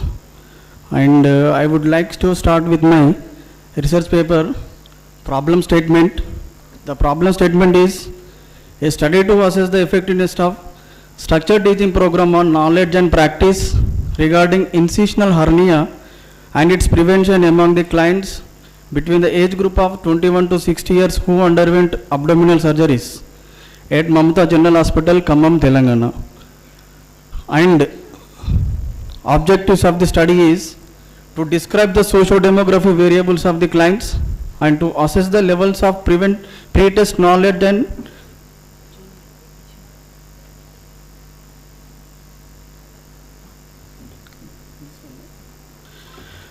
to assess the levels of pre-test knowledge and practice regarding incisional hernia and its prevention among the clients. And third one, to assess the effectiveness of structured teaching program on knowledge and practice regarding incisional hernia and its prevention, and to associate the post-test knowledge and practice scores with their selected socio-demographic variables of the clients regarding incisional hernia and its prevention, and to develop and distribution of an information booklet regarding incisional hernia and its prevention. So here I given one slide regarding introduction, that is, surgery is the medical specialty that treats the disease and injuries or other physical conditions, and surgery came from Greek word that is chirurgia, meaning that handwork, and India Sushruta Samhita is also known as by the title father of surgery, and Bilruth is the father of abdominal surgery. He had gone the first abdominal surgery in the 1881, that is gastrectomy. And surgery is major event in any person's life. Good results of the surgery depends on careful pre-operative evaluations, balancing the risk and benefits of the surgery, and attention to pain management and avoidance of post-operative complications. So you can see the need for the study. Why I taken this study? You can see the incidences. So worldwide there is a 1 million abdominal surgeries, abdominal wall hernia repair walls are performed each year. So in that, in 1 million cases, mostly the male ratio is highest than the females, and approximately 25% of the males are having incisional hernia who underwent abdominal surgeries. And you can see the graph also here. So more than 1 lakh men and women and children in India undergone surgery for ventral hernia repair. And each year, at least 60 to 70% of abdominal operations are leads to an incisional hernia. And thousands of abdominal operations are annually performed that leads to a large number of incisional hernia. So you can see the diagram. So in bar diagram I mentioned that incisional hernia is having highest percentage in who are underwent abdominal surgeries. And when comes to the hypothesis, so hypothesis I mentioned regarding, one is for STP, another one is significance of association. So first one is there will be an increased knowledge and practice levels of the clients regarding incisional hernia and its prevention after this structured teaching program. And there will be an association between post-test knowledge and practice scores of clients who underwent abdominal surgeries regarding incisional hernia and its prevention with the selected socio-demographic variables. And limitations is the clients, the age group of 21 to 60 years and clients who are underwent selected abdominal surgeries in wards at Mamata General Hospital, Khammam, Telangana. And the period of study is 6 months and sample size is 60. And methodology. Research approach is quantitative evaluative approach. Research design is a pre-experimental design, and variables of the study is independent variable and dependent variable. An independent variable as is structured teaching program, and dependent variable is knowledge and practice. And setting of the study is, the study was conducted in surgical and OBG wards in Mamata General Hospital, Khammam, Telangana. Because under OBG wards are taken because there are many cases who are underwent LSCS, lower segment cesarean section. So for that also there is a chance to develop incisional hernia. So that is the reason I taken OBG wards also for my study. And population who underwent selected abdominal surgeries, and sample the clients between the age group of 21 to 60 years who underwent abdominal surgeries, and sample size is 60 clients, and sampling technique is convenient sampling technique. And criteria for sampling selection is who are between the age group of 21 to 60 years and who are underwent abdominal surgeries like laparotomy and cesarean section, and who are willing to participate in the study, and who are available at the time of data collections, and who can understand and speak Telugu and English. And exclusive criteria, who are not admitted in the Mamata General Hospital, Khammam, Telangana. And method of data collection is interview technique, and tool for the data collection is structured interview schedule. And when goes for the pilot study, I taken, my sample size is actually 60, apart from 60 I taken 10th percentage of sampling is 6 sample I taken in for pilot study, and I conducted, and the pilot study got getting reliable and applicable and feasible. And after by conducting pilot study, my reliability also 0.97, it is significantly, that is the reason I proceed for the data collection. And the data collection I taken formal ethical consent from the medical superintendent of Mamata General Hospitals, and the study was conducted in Mamata General Hospital in Khammam, and formal consent was obtained from the clients who underwent abdominal surgeries, and confidentiality of the response was assured, and a brief introduction about the self and the study was explained, and the investigator assessed pre-test knowledge and practice by interview technique, and each individual took 30 minutes to complete interview schedule, and STP was given on the same day of pre-test, and post-test was done after 1 week, which means basically we will use after 7 days by using the same tool from the same sample. So there is a schematic presentation. Schematic representations of research design is, the research approach is quantitative and evaluative approach. Research design is a pre-experimental research design, and study setting is the surgical and OBG wards at Mamata General Hospital, Khammam, Telangana, and target population is between the age group of 21 to 60 years who underwent abdominal surgeries, and accessible population is who underwent selected abdominal surgeries, and sample size is, sample is the age group 21 to 60 years, and sample size is 60, and data collection instrument was taken, and data collections and analysis interpretations. And next comes to the analysis and interpretation. And analysis and interpretations I divide into the 4 sections. The first section, which I measured that frequency and percentage distribution of the clients according to their socio-demographic variables. And section 2, frequency and percentage distribution of the clients according to the knowledge and practice levels regarding incisional hernia. And section 3, association between the knowledge scores of the clients with their socio-demographic variables, and association between practice scores of the clients with their selected socio-demographic variables. So section 1, you can see here the percentage distribution of the sample according to the age. In age, the majority of the persons who are between the 51 to 60 years of age. And percentage distribution of the sample according to the gender. So gender already we seen in incidences, there are approx 25% of men who are underwent incisional hernia. So the distribution of sample according to gender also, the majority is in males only. And percentage distribution of the sample according to the religion. According to the religion, the majority we can see in the Hindu. And percentage and distribution of sample according to the educational status, that is non-literates are having more incisional hernias rate. And percentage distribution of sample according to the occupational status. So the majority of occupational status is private employees. And percentage distribution of sample according to the family income per month. So here you can see the family income who are between the 5,000 to 7,000, they are having more rate. And percentage distribution of sample according to the previous number of abdominal surgery.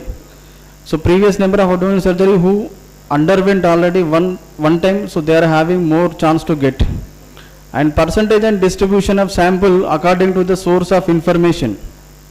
So source of information, we can see that health professionals are having majority. And when comes to the section 2, percentage distribution of sample according to the pre-test and post-test knowledge levels of the client. So pre-test, there was adequate knowledge levels are very less before we given STP. And after given STP, you can see in the diagram that there is no inadequate knowledge. So only it is moderate and adequate knowledge. Then moderate knowledge also 63.33, whereas earlier it is 70 in pre-test. And in pre-test knowledge, inadequate knowledge is 23.33. When comes to the post-test knowledge, there is no inadequate knowledge. You can see only moderate and adequate knowledge levels only. Because after post-test we provided STP, so that is the reason we did not get any inadequate knowledge in the samples. And next come to the same percentage and distribution of the sample according to the pre-test and post-test practice levels of the client.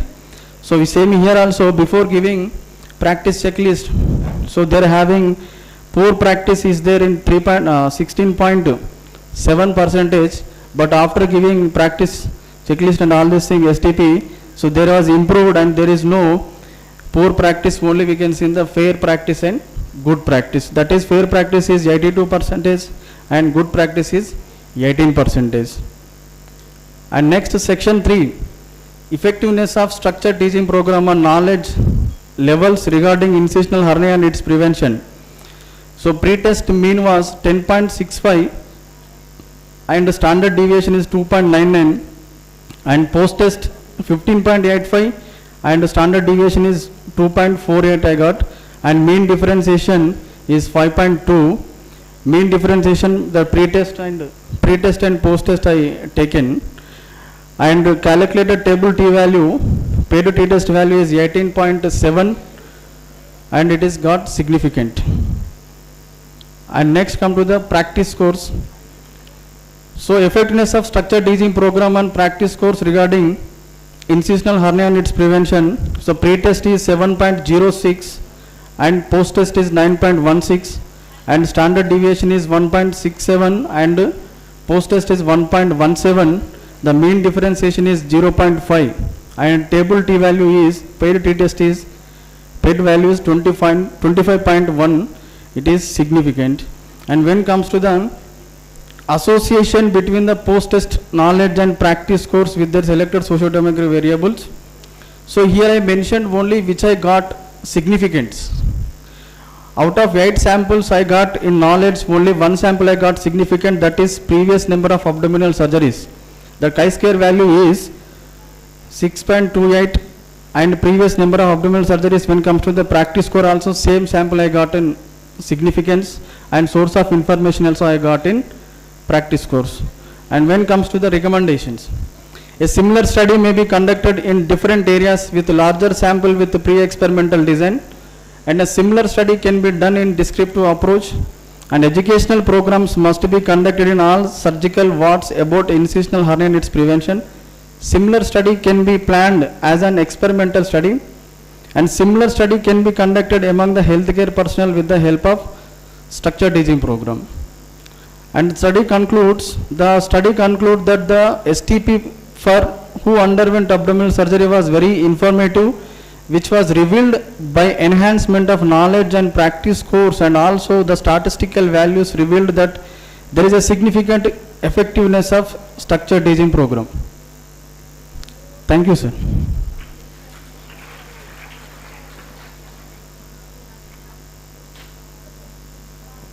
Any questions? Vishwas, you have the 2 variables, knowledge and practice. Yes, sir. You can add one more objective, that correlation. Okay. When the knowledge increasing, what about the practice? It is increase or decrease. Okay. Like that can add, Karna. Another one is there is one, I think, typing mistake in the technique table. Pre and post test practice. Okay, that mean difference 0.5 only, but significant coming t value 25 you mentioned. It's not possible. It's please go with that slide. One more. This one 7.06 and 9.16. It's almost 2.10. Yes, one, sir. that is only mean difference. Mean difference is it's 0.5. It's maybe the standard deviation of the enhancement test. Yes, that's only. Otherwise, the t value is correct. What I mentioned. Good presentation as systematic steps in your study. You can see the wage difference so huge. 20 to 60. 60 years. Maybe sample name. Yes, sir. Because of sample. That's what. Otherwise, I seen. Remember all the steps of research. Thank you. Thank you, sir. Good presentation. One more correction is there, Madam. sir. Yes, yes, in your hypothesis. Yes, ma'am. You have stated your hypothesis in a future tense. Yes, ma'am. It should be always in a present tense. Means आपने will be लगाया हुआ है ना, वहाँ is आएगा. Already completed, na? Research yes, completed. That Past tense. I did not edit, sir. Typographical mistakes are that's so. Yeah. Okay. Okay. Thank you.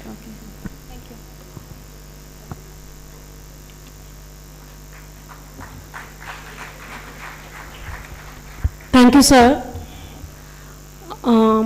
There is one announcement. We have shared our link for post test in your group, so kindly fulfill your response. Meanwhile, now moving towards our next paper presentation, I would like to invite Ms. Anjali Shukla, Assistant Professor, Jeevandeep College of Nursing, to present her scientific paper. Ma'am, please.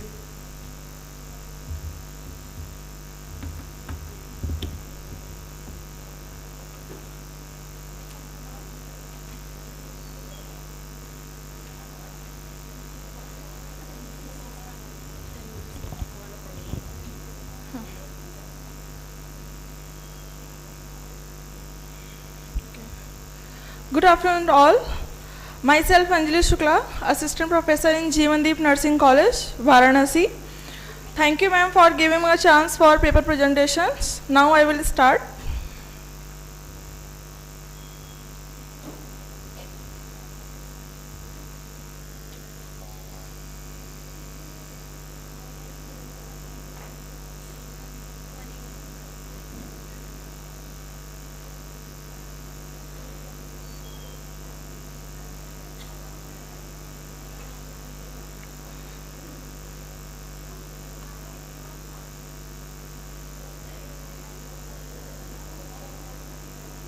इसमें one है।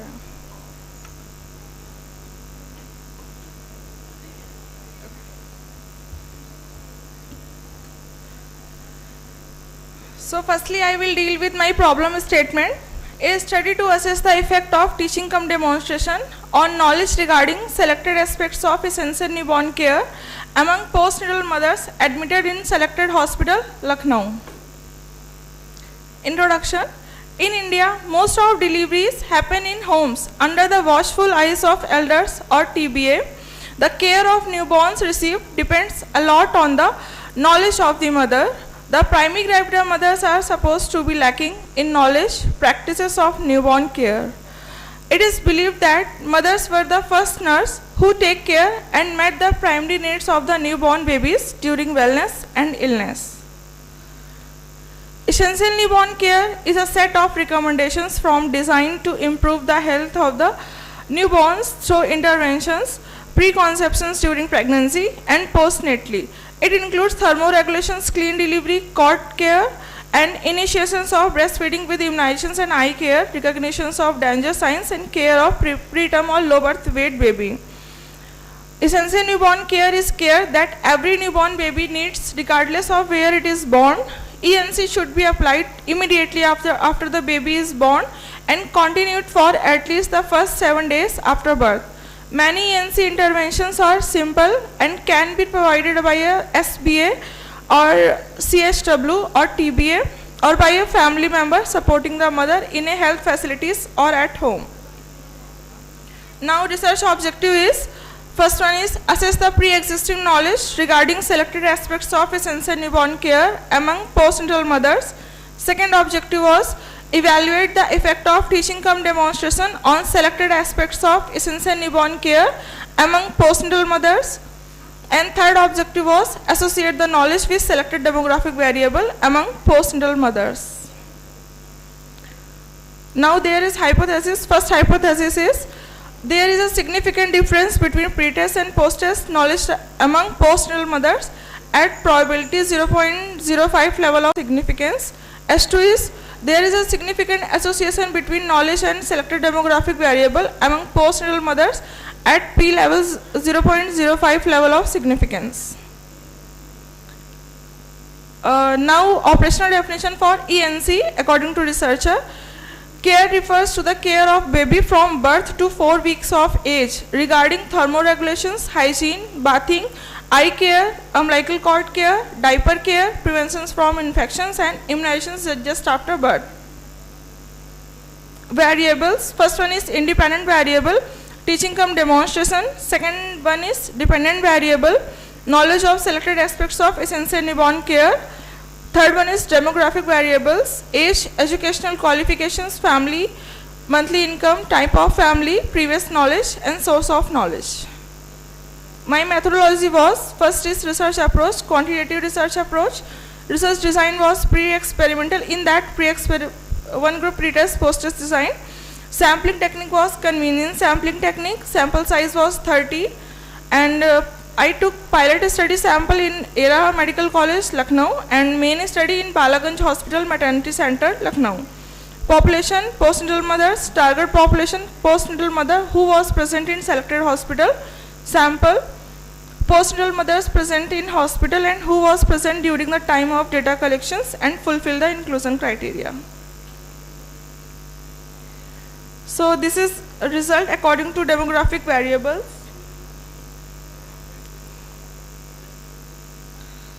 First objective was to assess the knowledge regarding selected aspects of essential newborn care among postnatal mothers in terms of pre-test. According to this, mean was 13.2. Objective second, evaluate the effect of teaching cum demonstrations on selected aspects of essential newborn care among postnatal mothers. In this, mean was 22.4. So, mean and mean percentage distribution comparison of pre-test and post-test knowledge score. In pre-test, mean was 13.200, mean percentage was 44%, standard deviation was 1.97222, pair t-test value is 13.052 according to pre-test and post-test, and different and frequency distribution was 29. and there was enhancement of 9.233. Objective third, associate the level of knowledge with selected demographic variable among postnatal mothers. So total major findings of the study was, the study result shows that the effect of teaching cum demonstration on selected aspects of essential newborn care among postnatal mothers was done by using pair t-test. The mean score was increased from 13.2000 to 22.4333, which showed a marked difference of 9.2333 respectively, and the standard deviation was increased from 1.97222 to 3.34956 after the administration of teaching cum demonstration. The pair t-test value at 13.052 was highly significant at P level 0.05 level, so the research hypothesis H1 was accepted. Result also reveals that there was no significant association between the selected aspects of essential newborn care with the selected demographic variable. It indicates that the effectiveness of teaching cum demonstration on increasing the knowledge on selected aspects of essential newborn care among postnatal mothers. Summary. In present study, the researcher investigated the effectiveness of teaching cum demonstration on selected aspects of essential newborn care among postnatal mothers. The objective of the study was to assess the effect of teaching cum demonstration on selected aspects of essential newborn care among postnatal mothers, to compare the pre-test level of knowledge with the post-test level of knowledge scores, and to find out the association between level of knowledge with selected demographic variables. The samples were selected by non-probability convenience sampling technique, and 30 postnatal mothers who got admitted to Balaganj Hospital Maternity Center, and those who fulfills the inclusion criteria was selected for the study. The data was collected by administering the tool to the samples after administration of teaching cum demonstration. The data was analyzed by using descriptive and inferential statistics. The researcher found that there was a significant improvement in post-test level of knowledge among postnatal mothers after the administration of teaching cum demonstration as compared to pre-test level of knowledge with the same group of postnatal mothers. Recommendations was, a similar study can be replicated on larger sample. An evaluative study may be conducted to investigate the effect of selected aspects of essential newborn care knowledge on well-being of the mother and her newborn baby. A study needs to be carried out in the urban and rural areas to find out the difference in knowledge, and comparative study can be carried out between primary postnatal mothers and multigravid mothers. So references was, according to WHO I took, and according to Piyush Gupta Essential Newborn Care Pediatric book is there, so I took some references from there also. And Amolo L Knowledge Attitude Postnatal Mothers, this was a thesis, so I took some things from this also. And one is Maternal Child Survival Program.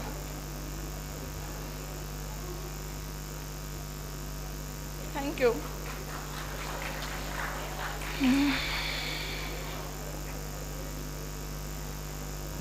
Any questions? Actually, Anjali, I don't have any question, but I just want to clarify data that the most of the birth are happening in institutional. 21-22 data says 95.5% birth happens in the institution. Just want to tell you that. Okay. Thank you. Any questions? I may have one. You're teaching cum demonstration. But you are evaluating them only knowledge questions. Yes, sir. What about demonstration? Sir, demonstration में umbilical cord care, eye care. You are teaching. Teaching with demonstration. Okay. When you are assessing that variables, you can add one more skills also. Okay. Skills also or practice also. After teaching with the teaching cum demonstration, teaching is give the knowledge. Demonstration provide the knowledge, practice or skills. So okay, they will sample how they improving the day-to-day activity or their care of the child. Also like that, you can checklist you can prepare and you can add yes, it. Sir. You can get the additional weightage of the research. Okay, sir. Very good. Nice study. Thank you, One sir. more. So, in your study, when you have assessed 1, the best part which is for the study is you can publish it 2 times. First, with your knowledge thing, and second, after assessing the practice, and third point which you can do is you can find the correlation between them. So, this objective you can add, and then again, it will be strengthening your study, and then you can get 2 publication out of this 1 study. Okay. Go for it. Thank you, ma'am. Thank you, all of you. Thank you. Thank you. Thank you, Ms. Anjali. Moving forward, now I would like to invite Ms. Rachna Sen, Assistant Professor, Jeevan Deep College of Nursing, to present her scientific paper.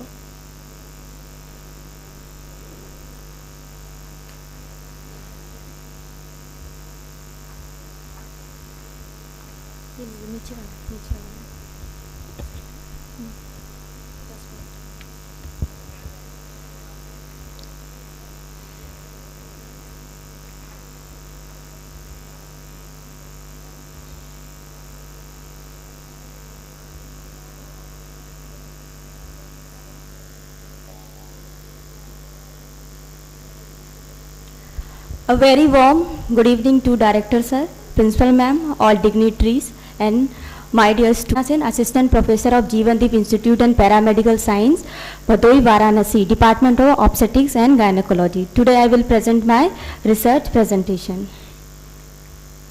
So, title of the study, I study to assess the effectiveness of structured teaching program on knowledge regarding selected aspect of adolescent health among adolescent girls in selected school, Lucknow. Introduction of this study, there are 253 million adolescents in the age group of 10 to 19 years in India. This age group comprises of individually in a transitional phase of the life requiring nutrition, education, counseling and guidance of to ensure their development into the healthy adult. They are susceptible to the several preventable and treatable health problems like early unintended pregnancy, unsafe sex leading to STI, HIV, AIDS and nutritional disorder like malnutrition, anemia, overweight, alcohol, tobacco and drug abuse, mental health, concern, injury and violence. Government of India has recognized the importance of influencing health-seeking behavior of adolescents. Therefore, investment in the adolescent reproductive and sexual health will aid divided in the delaying age of marriage, reducing the incidence of the teenage pregnancy, meeting unmet contraception needs, reducing the maternal mortality, reducing the STI and incidence and reducing the HIV prevalence. Need of the study, the researcher experienced that during her clinical posting observed that the adolescent girls were not having the sufficient knowledge regarding the adolescent health, so that why they become sick and unhealthy.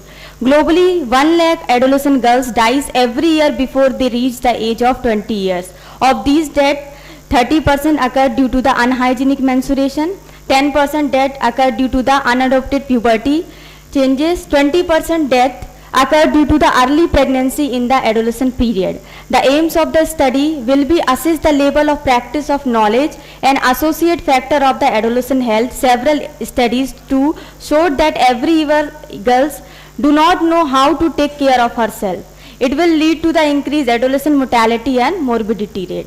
Objective of this study, assess the existing knowledge on selected aspect of adolescent health among the adolescent girls, evaluate the effectiveness of the structured teaching program on selected aspect of adolescent health among the adolescent girls, associate the level of knowledge score on adolescent health with the selected demographic variable among adolescent girls. Hypothesis of this study, H1, there is a significant difference between pre-test and post-test knowledge score among adolescent girls. H2, there is a significant association between the knowledge score with the selected demographic variable among the adolescent girls at the level of 0.05 level of significance. Variables under the study, dependent variable is structured teaching program, dependent variable is knowledge on adolescent girls, demographic variable is age, class, type of family, previous knowledge and source of information. Methodology of this study, research approach is a quantitative research approach, research design is experimental research design, one group pre-test and post-test design. Research study Girls Inter College Muftiganj. I have to done my study to pilot study and main study in this college. Population is adolescent girls of the Lucknow. Target population is adolescent girls of Thakurganj, Lucknow. Accessible population is adolescent girls nearby the Girls Inter College Muftiganj, Lucknow. Sample adolescent girls who are in the age group of 11 to 19 year of age group. Sample technique is convenience sampling technique. Sample size is 40. Objective of this study: first, assess the existing knowledge on the selected aspect of adolescent health among adolescent girls, frequency, percentage and mean distribution of the level of test score. So in this, the score is mean 12. Second is frequency, percentage and mean distribution of the post level of the knowledge, that is 22. Second objective: evaluate the effectiveness of the structured teaching program on selected aspect of adolescent health among the adolescent girls, mean percentage distribution, comparison of the pre-test and post-test. In this, pre-test mean is 12, post-test is 22, enhancement and pair t-test 3.638. Different frequency distribution is 3. There is a enhancement of 10. Last, objective 3. Associated the level of knowledge score on the adolescent health with the selected demographic variable among adolescent girls. Here the data given below: age, class, type of family, previous knowledge. Major finding of this study: the researcher calculate the value of chi-square in order to find out the association between the level of pre-test knowledge score with the socio-demographic variables among adolescent girls. Level of significance. The data present in the above table show that was significant association level between the knowledge with the class, that is 10.11, previous knowledge 23.9. There was no association between the level of knowledge 5.70, type of family 3.41, source of knowledge 4.87. Hence, it was calculated that all the value expected source of information and less than the table value. So researcher accepted their research hypothesis. Conclusion of this study: the difference between the pre-test and post-test score revealed that the structured teaching program is very effective in the improving the knowledge of adolescent girls. They are studying in the 8th, 9th, 10th and 11th, 12th classes. The pre-test knowledge of adolescent health significantly associated with the variable like previous knowledge, class, and there is no significant association between the pre-test knowledge and age and type of family and source of information of this group of study. Summary of this study: the present study, the researcher investigate the effectiveness of the structured teaching program on knowledge of the demographic variable. The researcher found that there was a significant improvement of the knowledge of the adolescent girls after the structured teaching program. Some of the demographic variables like source of information and previous knowledge. They are the recommendation and references. Thank you so much.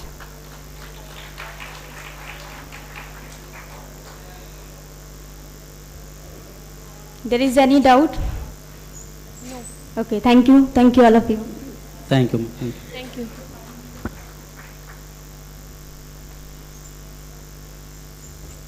Thank you, Ms. Rachna, for the scientific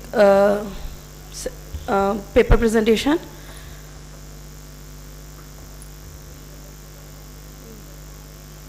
Thank you, our scientific research committee, for your evaluation and guidance. Thank you, sir. Thank you, ma'am. And thank you to all the presenters.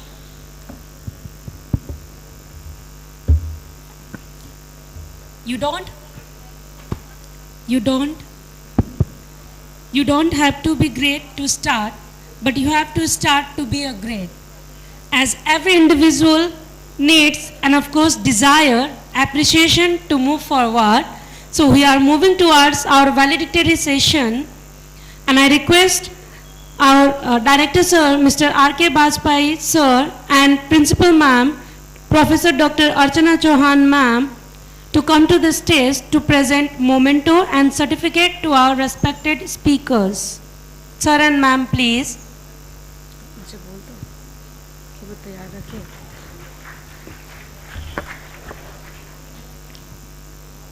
Now, I request Dr. Neeta Rajesh Bhide ma'am to come on the stage and receive your memento from ma'am. Thank you ma'am. Now I request our director sir to present a memento to Miss Renuka GB, National Midwifery Educator, National Midwifery Training Institute, Meerut.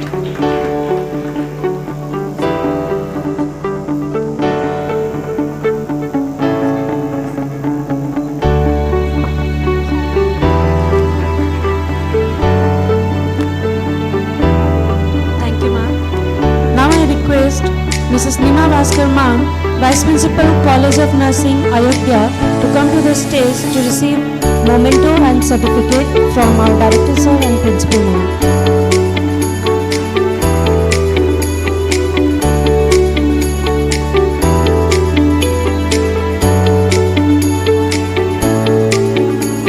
Thank you, ma'am. Now I request Ms. Renata, ma'am, International Midwifery Educator, Lithuania, UK, to receive a certificate of panelist from our Director Sir and Principal, ma'am.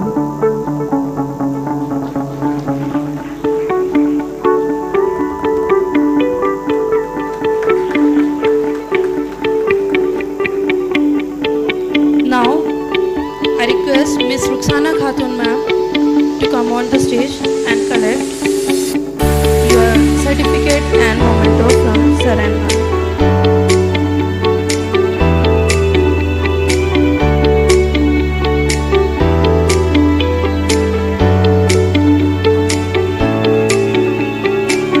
Now I request Dr. D. Bhaskara, sir, Principal, College of Nursing, Ambedkar Nagar, as a research paper evaluator.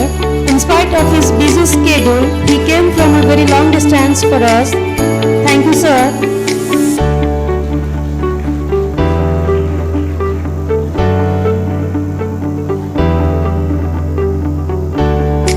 Now I would like to request Mr. Jaipal Singh sir from organizing committee member to come on the stage and collect memento and certificate. He given us a full support and effort in giving us lots of registration. Thank you sir.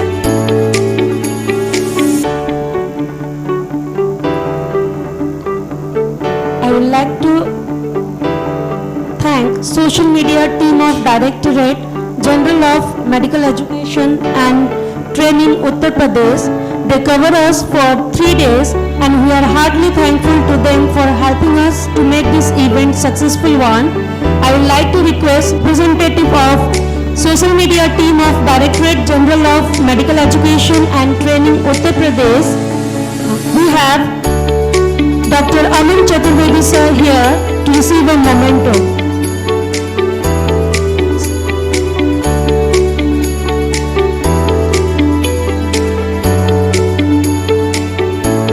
Now moving forward, we would also want to appreciate the effort of our mentee colleges for the bulk participation. So here I request one senior faculty from DSC College, Lucknow, to collect your memento from Director Sir and Principal Ma'am. DSC College.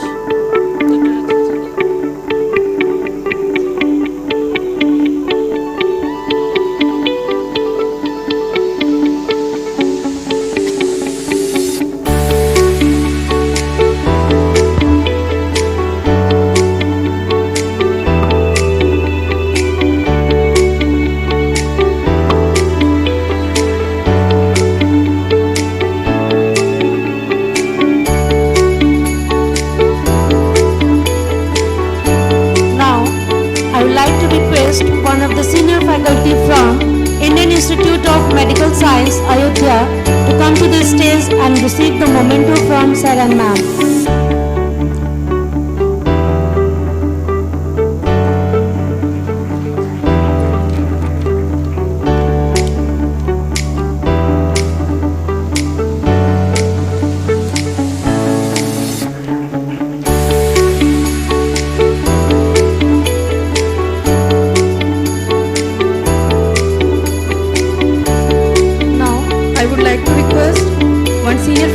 from Sri Sai School of Nursing, Sultanpur, to collect memento and certificate from Director Sir and Principal Ma'am.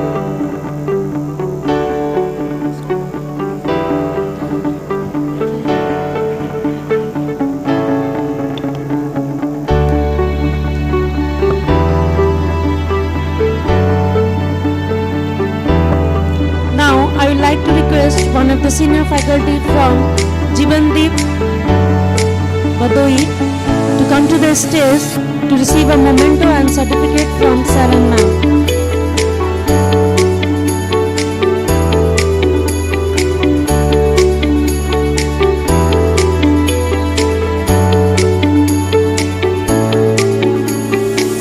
Now, I request one senior faculty member from PPS Barabanki to come on the stage and collect your memento and certificate from Director Sir and Principal Ma'am.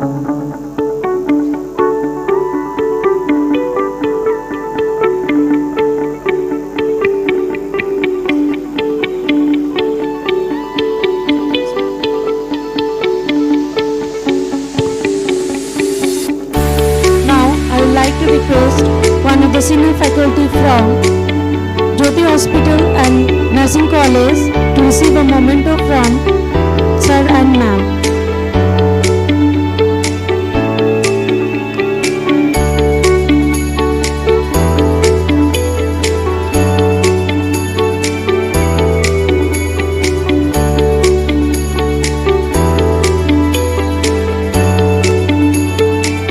I would also like to request our Director Sir and Principal Ma'am to present a certificate to our paper presenter.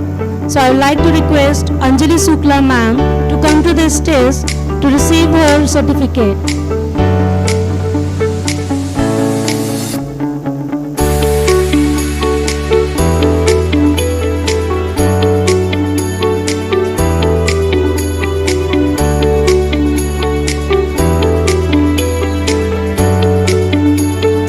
Now I would like to request Rachana Sen Ma'am to come to the stage to receive your certificate from Sir and Ma'am.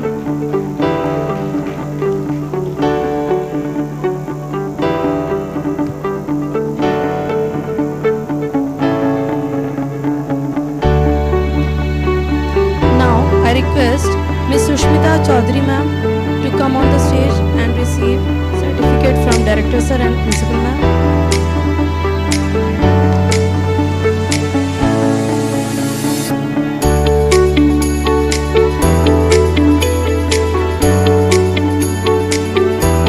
Now, I request Mr. Vishnu Prakash Sir, Associate Professor, TSM College of Nursing, to collect certificate from Sir and Ma'am.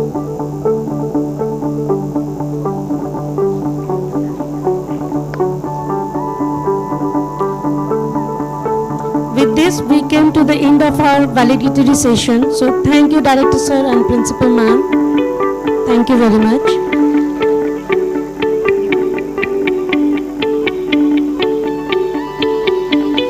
All the participants are requested to collect their certificate after this session, after the vote of thanks.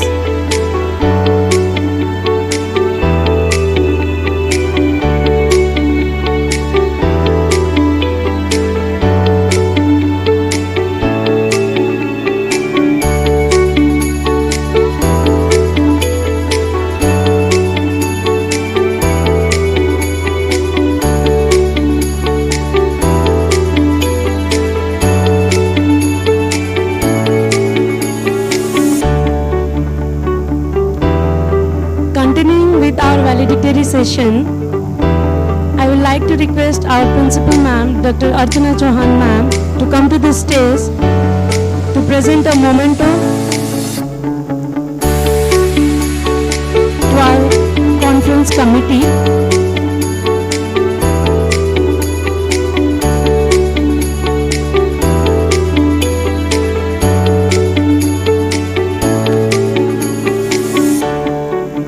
Firstly, I would like to request Mr. Hilendra Pal Singh, Professor of Baba College of Nursing as an organizing committee to come to the stage to receive the certificate and memento from ma'am.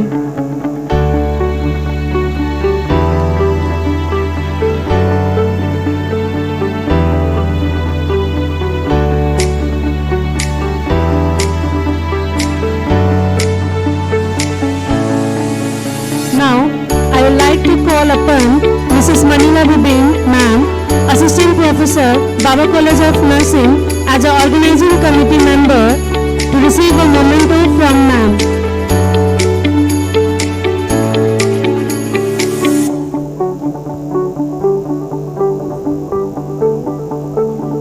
Now, I would like to call Manita ma'am, as Professor, Baba College of Nursing. Please come.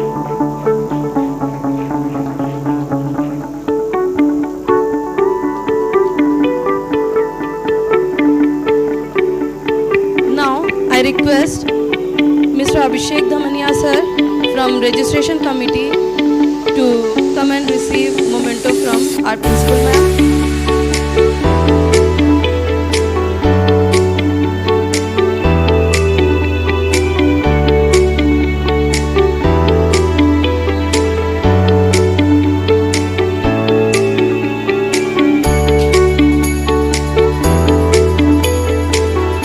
Now I would like to call upon Ms. Ruchi Dwivedi ma'am to come to the stage to receive the memento from principal ma'am. Ruchi ma'am, as a registration committee member.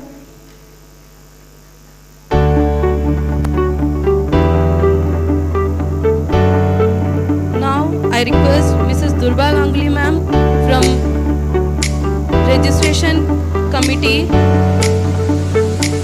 I would like to request our director sir to join us in valedictory session. Now, I request Ms. Saloni Chaudhary from Registration Committee to come on the stage and collect memento from.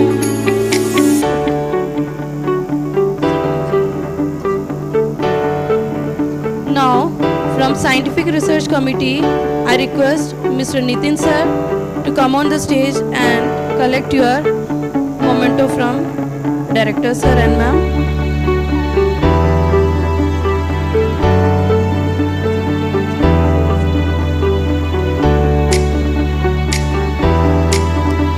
Now I would like to call Mrs. Anjali ma'am to come to the stage to receive a memento from our director sir and principal ma'am and the scientific research committee.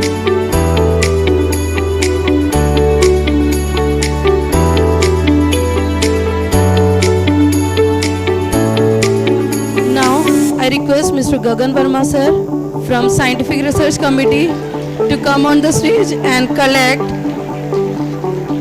memento from our director sir and principal ma'am.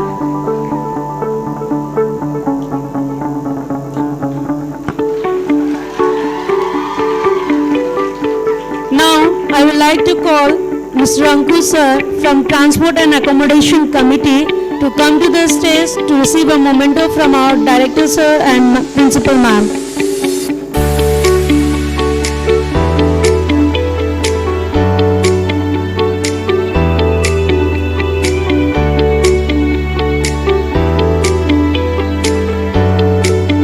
Now, I request Ms. Jyoti ma'am from Transport and Accommodation Committee to come on the stage and collect memento from director sir and ma'am.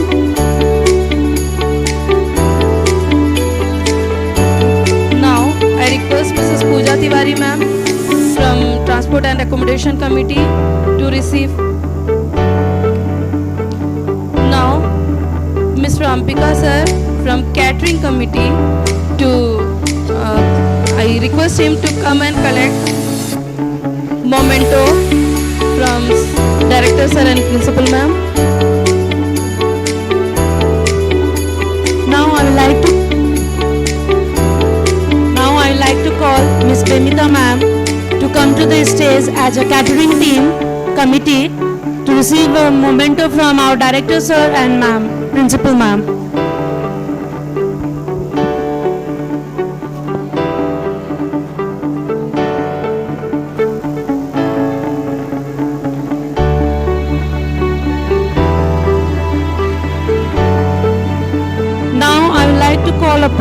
Ms. Aradhana ma'am to come to the stage to receive a memento from our director sir and principal ma'am as a catering committee.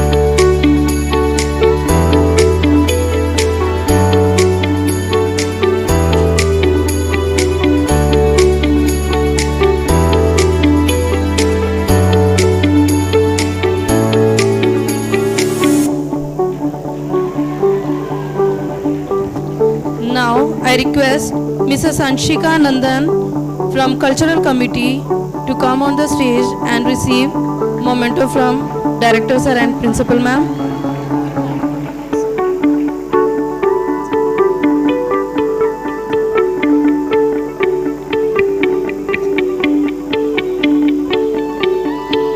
Now I request Mrs. Sanjana Oja Ma'am from Cultural Committee to come on the stage and receive memento from Director Sir and Principal Ma'am.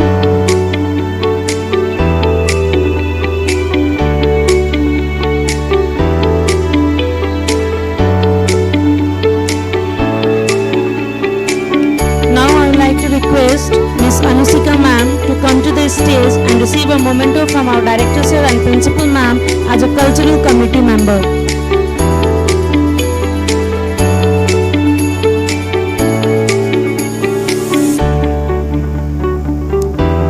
Now I would like to request Ms. Neha ma'am to come to the stage to receive a memento from our director sir and principal ma'am as a cultural committee member.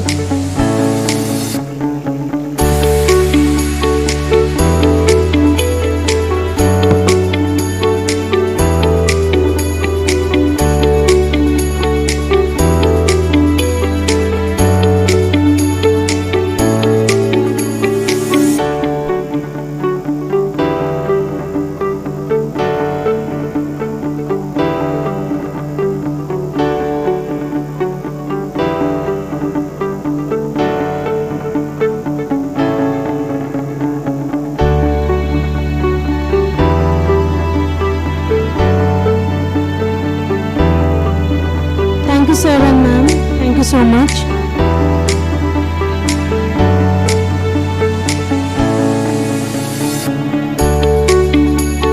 So finally, we came to the end of our program, and I would like to call Mrs. Anjali Chaturvedi ma'am for a vote of thanks. Ma'am, please. The way to develop the best that is in a person is by appreciation and encouragement.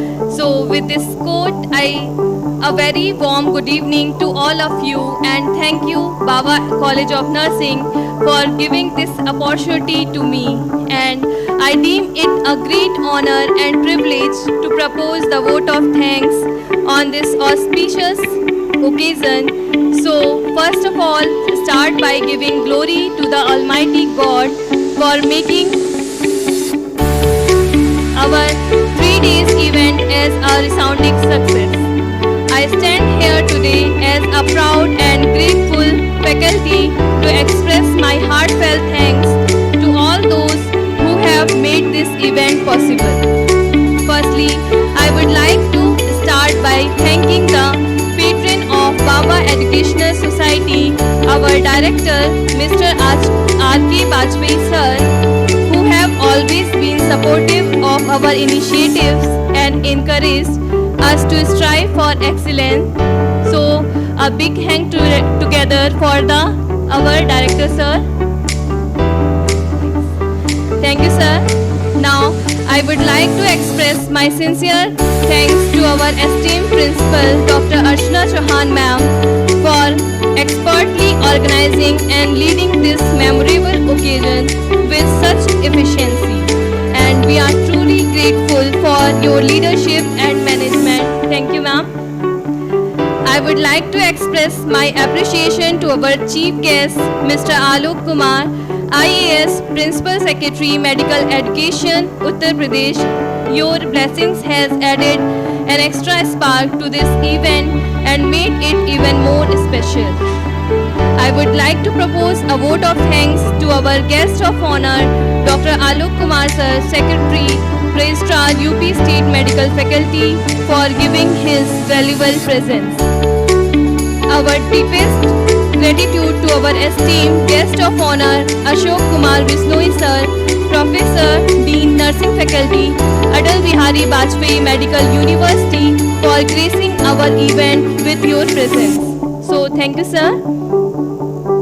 I would like to extend my heartfelt thanks to our guest of honor, Dr. Manju Chughani ma'am, Dean School of Nursing Sciences and Allied Health, Jamia Hamdard, New Delhi, who was also the speaker of our international conference. So thank you so much ma'am for providing the priceless valuable advice for the improvement of natural birthing process.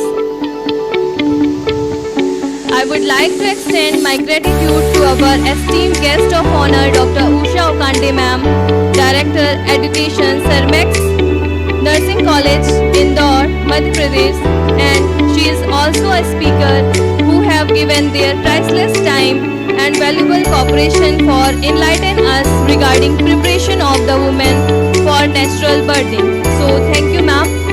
And I would like to express my appreciation to Dr. Adela ma'am, Manager and Leader, Darji Fellow, for giving us their ideas and knowledge regarding hydrobirthing. I owe special gratitude to Miss Karen Breton ma'am, International Midwifery Educator, UK, and Miss Sheetal Saini ma'am, National Midwifery Educator, for spreading their expertise regarding the antenatal exercise towards normal birth. I would like to extend my gratitude to Miss Renata ma'am, International Midwifery Educator, UK, for enlightening us regarding natural childbirth. Thank you ma'am. I owe my appreciation to Miss Renuka Jibi ma'am for providing the knowledge regarding maternity care guidelines. I express my thanks to Dr. Neeta Rajesh ma'am for making such a great awareness regarding colostrum feeding and harvesting. Thank you so much ma'am. Then now I would like to thank Mrs. Mary Malik ma'am, President of UP State Branch TNAI, and Mrs. Bhumika Singh ma'am, Secretary of UP State Branch TNAI, for their cooperation and support. I would like to thank to Dr. Suraj Kumar sir for your presence. Thank you sir. Now I would like to extend my thanks to Mrs. Neema Bhaskara ma'am for your cooperation and support. I again extend vote of thanks to Dr. D.E. Bhaskara sir for sharing your ideas, expertise and knowledge related to scientific research. Thank you sir. I also extend my appreciation to the Ruxana Khatun ma'am for your beautiful panel discussion. Thank you ma'am. I also extend my thanks to Mr. Srikant sir from EBIC team as he supported us to conduct this conference. Thank you sir. I am thankful to all the faculty members of Baba Educational Society for their dedication and support towards making this international conference successful, and I also thankful for all my students for their support and participations. Thank you all of you. Let us give applause and heartfelt appreciation to all those who contributed to this event as a resounding success. Finally, I would like to convey my gratitude to everyone here to give your time for joining and assisting us for making this event as a huge success. So thank you so much everyone gathered here. Thank you.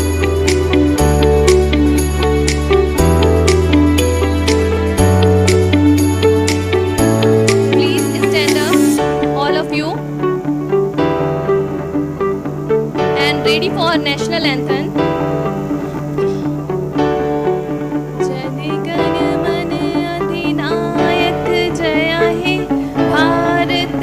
जनगण अधिनायक जय हे भारत भाग्य विधाता पंजाब सिंध गुजरात मराठा द्राविड़ उत्कल बंगा Vindhya Himachal Yamuna Ganga उच्चल जलधि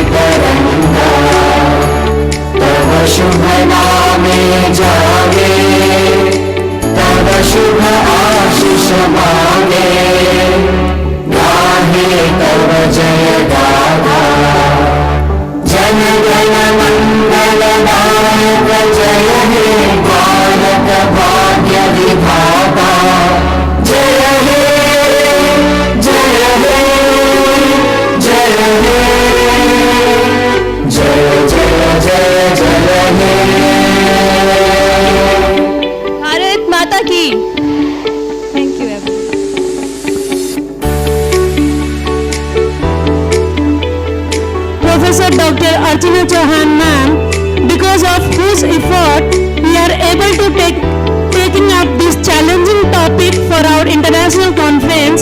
Thank you so much, ma'am. Thank you all. And the arrangement of tea has been done outside, so each and every member are requested to enjoy your tea.